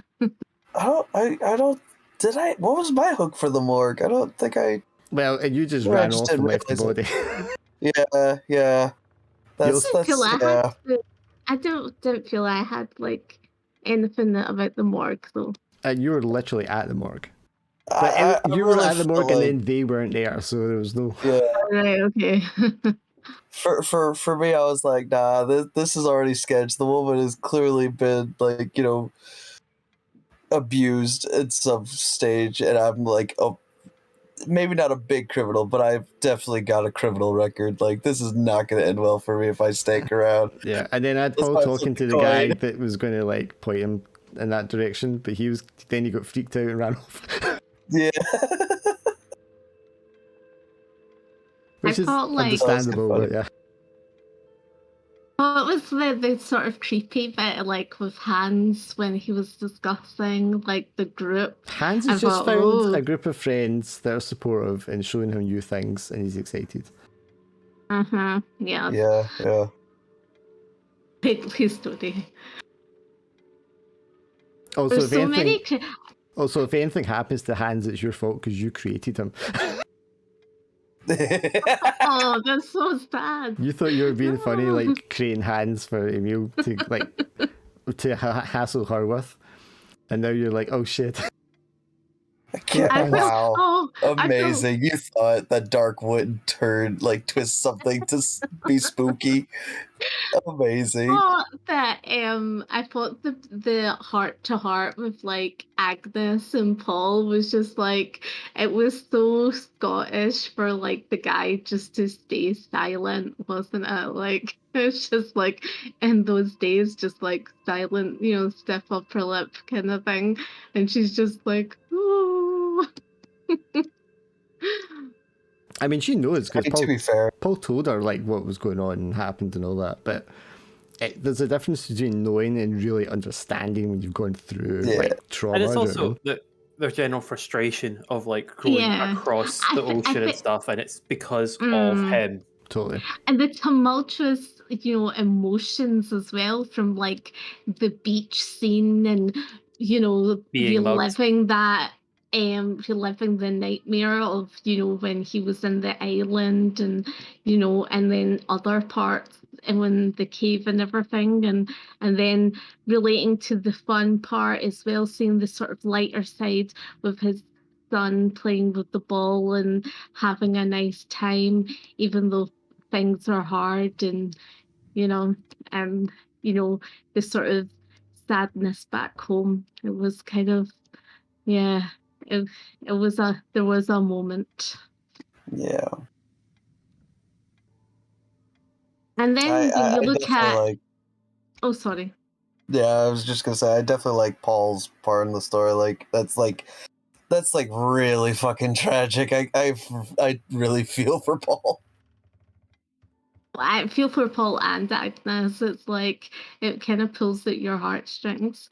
But I also like the fact as well of like Rourke's story. Like, he found Nancy and thinking, oh, then she must be alive. And then, you know, seeing something inhuman coming out of her mouth and then just kind of then die in front of him and then the realities of what's called the realities of what Goethe said about that he might have passed For sure. is playing heavy on his mind as well, so it's like there's a lot of sort of gut-wrenching moments. Yeah, I I did think. as well. I mean, Nancy dies there, and it's not like she just drops dead or something like really supernatural. I mean, she just like chokes to death. Which is already a bad way to go. That's a horrible way to go, to watch someone go. Yeah, because it's slow. And there was nothing that Rourke could really do to stop it. I mean, he tried, and then it crawled even further back down her throat, and at that stage. And then you ask yourself, is it even connected? Because Nancy wasn't all crusty looking. Exactly. Yeah, and that's the only thing I know. And Rourke doesn't know that the body that Eric found was hollow. He just knows that first body looked a little funky, but other than that, I was thinking actually that because you were drinking the whiskey, I don't know if the whiskey had something to do with the reaction of the whiskey going through her system that made the that creature go up into her throat.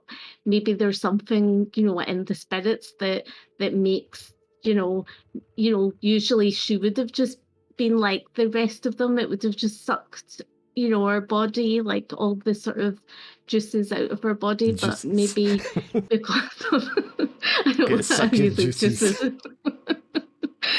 Yeah, there's no way you can really say that without it sounding dirty, but Yeah. Oh, that's not supposed to sound dirty, but like suck the life out of her. But maybe because of there was something in the whiskey or something that was like had a reaction, and that's why it sort of was at the sort of throat end. I noticed no one took the tea or coffee when they were offered. Even though it was like in a That's hotel. yeah, no, I think Paul in his mindset was just like he knows he's being an inconvenience. It's just like no. It's just too polite. Yep. I felt like Meanwhile- meanwhile, Rocky was just like intentionally trying to be an asshole. It's just like, I felt like I felt like Berta had already had tea at the church, and then she had tea at lunchtime and stuff. That's so true, but that doesn't stop you from drinking tea and coffee all the time. yeah, but some people are just not as addicted to tea and coffee as me. So yeah.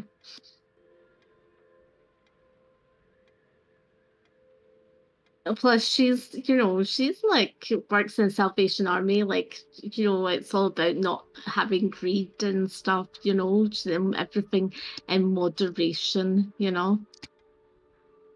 Yeah, I mean, after that first episode, I was like, oh shit, you're going to eat through this. And it didn't feel very long anyway because I'm stretching out this small scenario. But now I feel like I've got a little more leeway and more ideas and stuff to fill it in. yeah, there you go. I really like this episode. I think for like character development, I felt like this sort of this what's called, so this is number 3 now, and I felt like that was definitely a lot of character development from everyone. I enjoy the fact that it was probably the most nice because while they started off as separate people, it's then just they've slowly joined together because like all the dots have pulled them together. Yeah, I mean, that was also a little contrived, forced me a meeting there. And I could have gone in another session and then next session being the one where he's really converged. But I didn't want too long having to juggle people in different places stuff to have been. Yeah, that's why I kind of was like, hey, go ahead, let's get a drink in the speakeasy. That'll definitely help make this better. And not being able to share information the characters know as well is a little kind of frustrating the longer you drag it out. Because there's some things that like Rocky really doesn't know that like, Gerda and Paul knows. So I was like, Yeah. So yeah, it could have gone for another, like, to the next session before you kind of converge, but I thought let's just get you together and go into one path. Yeah, next section everyone we'll knows get Eric. everything except Eric. Well, we haven't shared everything, but yeah. You see Eric the next day, and he's all like scarred and white and terrified. You won't believe what I've seen. It's 50 feet tall. It ate me in one bite and it shat me back out. You won't believe it. I need to get him to give me details of his crewmates that he's so dear to, so I can do horrible things to them. Oh, of course. Yeah, I can't wait. Is he coming back? Just to see, is he coming back? Yeah, he just wasn't in the mood tonight. Yeah, no, that's fair. Yeah, I can't wait for the revelation that like Angela is. I mean, come on, Angela's 100% like a goner. If not, something even more horrible has happened. Yeah, I feel as if something that's what they're pulling out for, something sinister with Angela. I feel like there's that sinister. In either case, I'm all for it because I'm a sadist like that. But yeah, no, very very excited for how this mystery unfolds. I'm drawing so many conclusions. I'm sure half of them are wrong, but I mean, you're probably not going to be that wrong. I'm not that clever. Really? Okay. If anything, that doesn't make me feel better because now I don't know what it is. I just kept thinking, before this session, before we found out that there was like a a wee monster in her throat. I was thinking what's called Night of the Demon. The old one, the 1950s one? I think it was 1950s. 64, I think it was. Oh, is it 1964? I was just thinking about that, about like, they had like the note that they passed, and then the demon, this big demon would come along. If you didn't pass your But I mean, you note don't to the know next that. person. I mean, the thing that licked his finger, I mean, you're saying it's a wee monster. It might not be a wee monster. It might have been a bit of her. Oh, that's even worse. Yeah. Like they gave her something and now it's changing her. Or it could be a puppy. Oh, sure. Yeah, of course. Cute little puppy, an affectionate little thing that she was just, keeping the She just swallowed, yeah. Or maybe Yeah. they made her 100%. maybe they made her eat a puppy. That's what she didn't want to do. Right, because naturally when you're forced to eat a puppy, you swallow the thing alive and whole. Scribbles notes. Yeah, So that way and it can lick the fingers of someone trying to pull it out. Yeah, of course. I think it just wanted a bite of your of Rourke's fingers. I think it was like Yeah, tasty. that scene with the moment she was like starting to cough and like choke to death, I was like, oh god, I was fully expecting her to like eventually get it out and then it probably die in the process, but then Rourke having to deal with whatever that was, but then oh god, and then whenever it wouldn't come out, I was like, oh god, it's gotta come out. What do I do? I thought like if you rolled a 6 and then you gave her the sort of Heimlich and then it just like bounced out of her mouth, I'd just be like, I'm pure scared. There's a lot of directions that scene could have gone in. Yeah, that really, yeah. Especially whenever you were like, yeah, if she's choking on something like that, it's probably in her throat. I'm like, okay, I'm not sure what to do with that information. And then I remember seeing a scene in a movie where someone like literally bypasses that with like a straw, Yeah. like you could breathe. Like that's a thing you could do. Yes. However, I mean, that works I out. am not a doctor. I was just thinking, There like, was it no came way I was out, gonna do that. if it came bouncing out of her mouth and then it made a noise, and like the neighbor was. Oh yeah, the neighbor. You were fucking hell. running out the door and you open the door and it's like, hey, what is this? That'd just be so scary. I think that'd be so funny. Yeah. Yeah, Do there was. you think it was creepier that it didn't come popping out of her? Yeah, well, okay, the fact that I still don't know what the fuck it was, and the fact that I just barely caught a glimpse of it, and it licked my hands, yeah, that's absolutely terrifying. Because at least if it came out, I would be able to see what the fuck it was. But no, and now that I left the body, like a moron, I have no idea what happened to it or, anything else beyond that. And I'm sure when the poor man finds out, that his wife is dead and where her body was found, I'm sure it's gonna, yeah. No, well, I mean, how would you tell a man like that? Like, hey, yeah, I found your wife last night. Also, she died in my arms whenever something was in her throat choking her. Bye. Have a nice day. I mean, there's other ways to go about it, but your character doesn't seem to be the tactful type.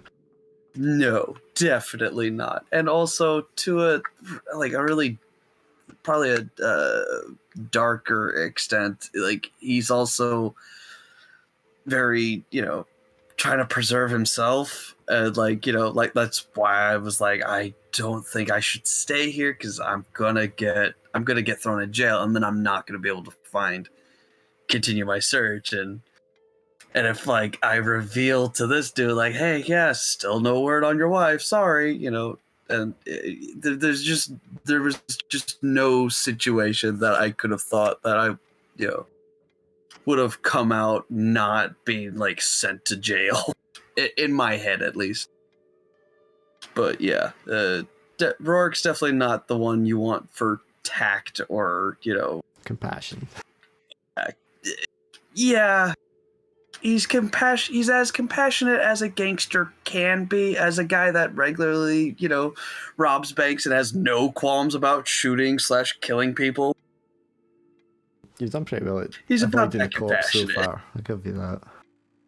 Yeah, well, I'm trying, but it's not working out so well. It's getting harder and harder. And then there's the Snoop, the Snoopy, what's called reporter guy. Yeah, the so-called reporter guy that looks. He's a bit creepy. I'm not saying anything. Yeah, and sickly as well. But your guys' response to Harold Priestley is not what I anticipated. To who? What? Harold Priestley, the reporter. Oh yeah. Because you were all Really? immediately like, sorry. No, I was just saying, like, really, what was the expected response? Oh, I didn't think he's all immediately be like, who's this creepy Snoopy guy? He's totally sus. To be fair, like, after asking questions, he's being incredibly invasive about wanting to know about the details of the dead body. It's just like, oh, okay. I mean, that's kind of on brand for a reporter too, but yeah. He's an investigative reporter. He would ask questions. But he's like still that. like sickly and just weird. Yeah. Yeah, that was good, Erin. I enjoyed that. Yeah, can't wait for the next one. Good. I'm gonna get off because it's late. Yeah. Yay for work Have tomorrow. a nice evening, Swindle, and have a nice night. Oh, one last thing, Swindle. So me and Laura were talking about, given your culture and your background, what your real name probably is, and what real name would suit you. And we whittled it down to Doyle. Is that your name? Yeah, you got me. Really? Okay. So, exactly what led you to Doyle? You're definitely because that just kind of. Well, you got the whole Irish thing going on, right? And then we've both seen what you look like, and then we were just like, yeah, it's Doyle.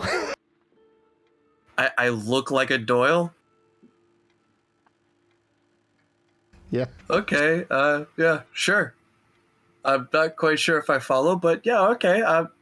Yeah. No. I am. We went through a number of Irish names and non-Irish names. Irish American names, actually. That's funny. Yeah, that's actually funny that you managed to guess the right one. We're like, it's definitely Doyle. I'll have to let my family know. That's hilarious. I think also probably your online alias of Swindle probably helped. Well, Laura's decided. Probably. Laura's decided she's going to call him Spinny. Yeah, that actually had nothing to do with Doyle at all. It was from a magic bank. Joking, really. Yeah, no, I was like, it was from another, like, just an older character. I wanted him to be named like something untrustworthy because he was trying to, like, trying to swindle people and stuff like that. I just thought it'd be funny, so I figured I'd give him the name Swindle. Like, like he's just swindling people, but I wanted to kind of slightly spell it differently so it wouldn't be like completely obvious. And it just sort of stuck there for the longest time. But yeah, that's kind of funny. I figured the fact that Keane's last name was like O'Doyle would have like really clued you in. That perhaps could have been a reason as well. It's just logic, obviously. Yes. Logic. Yeah, this guy looks like a Doyle. All right. Logic and great deduction skills. Well, I think that's wild. That's crazy. Yeah. Maybe it could be to do with the hairstyle. I think was definitely a Doyle look. Hang on. Okay, I have to go to the UK now because I'm genuinely like, how the fuck does my look say Doyle? I'm so confused. I have to see what Doyles look like from your part of the world, I guess. I'm confused now. We weren't right, were we? Yeah, no, you are absolutely right. My last that- name is Doyle. Oh, your last name is okay. I was talking about Your your first name. last name's Doyle. Yeah. Oh, Oh, my yeah, goodness. last name's Doyle. Yeah. So his name. Wait. So your This name, is Oh this yeah. is all. If you're trying to guess my first name, I guarantee you won't. his name. 100% His won't. name's Doyle. Are you also a metal vegan monster? Is your first name Seamus? Seamus Doyle. No, God no. I've got a really Seamus Doyle. like dumb fucking name. Like I promise you, it's not even Irish. I promise you. Okay, that'll be our game this week. We'll try and guess his first name. Yeah, there you go. There you go. I'll give you a slight hint. It's 4 letters long. You're not a Mark, are you? God No, no. don't do it now because it's going to be our game this week. yeah. I'll keep you guys up all night. You'll just never get it. I promise you. Are you a Sean? Sean? Anyways, this was this was fun. John I'll see you next one. Right. Okay. No, see you not guys next John. week or 2 weeks rather. Cheerio. See you. See you I'll later. see you the fantasy one.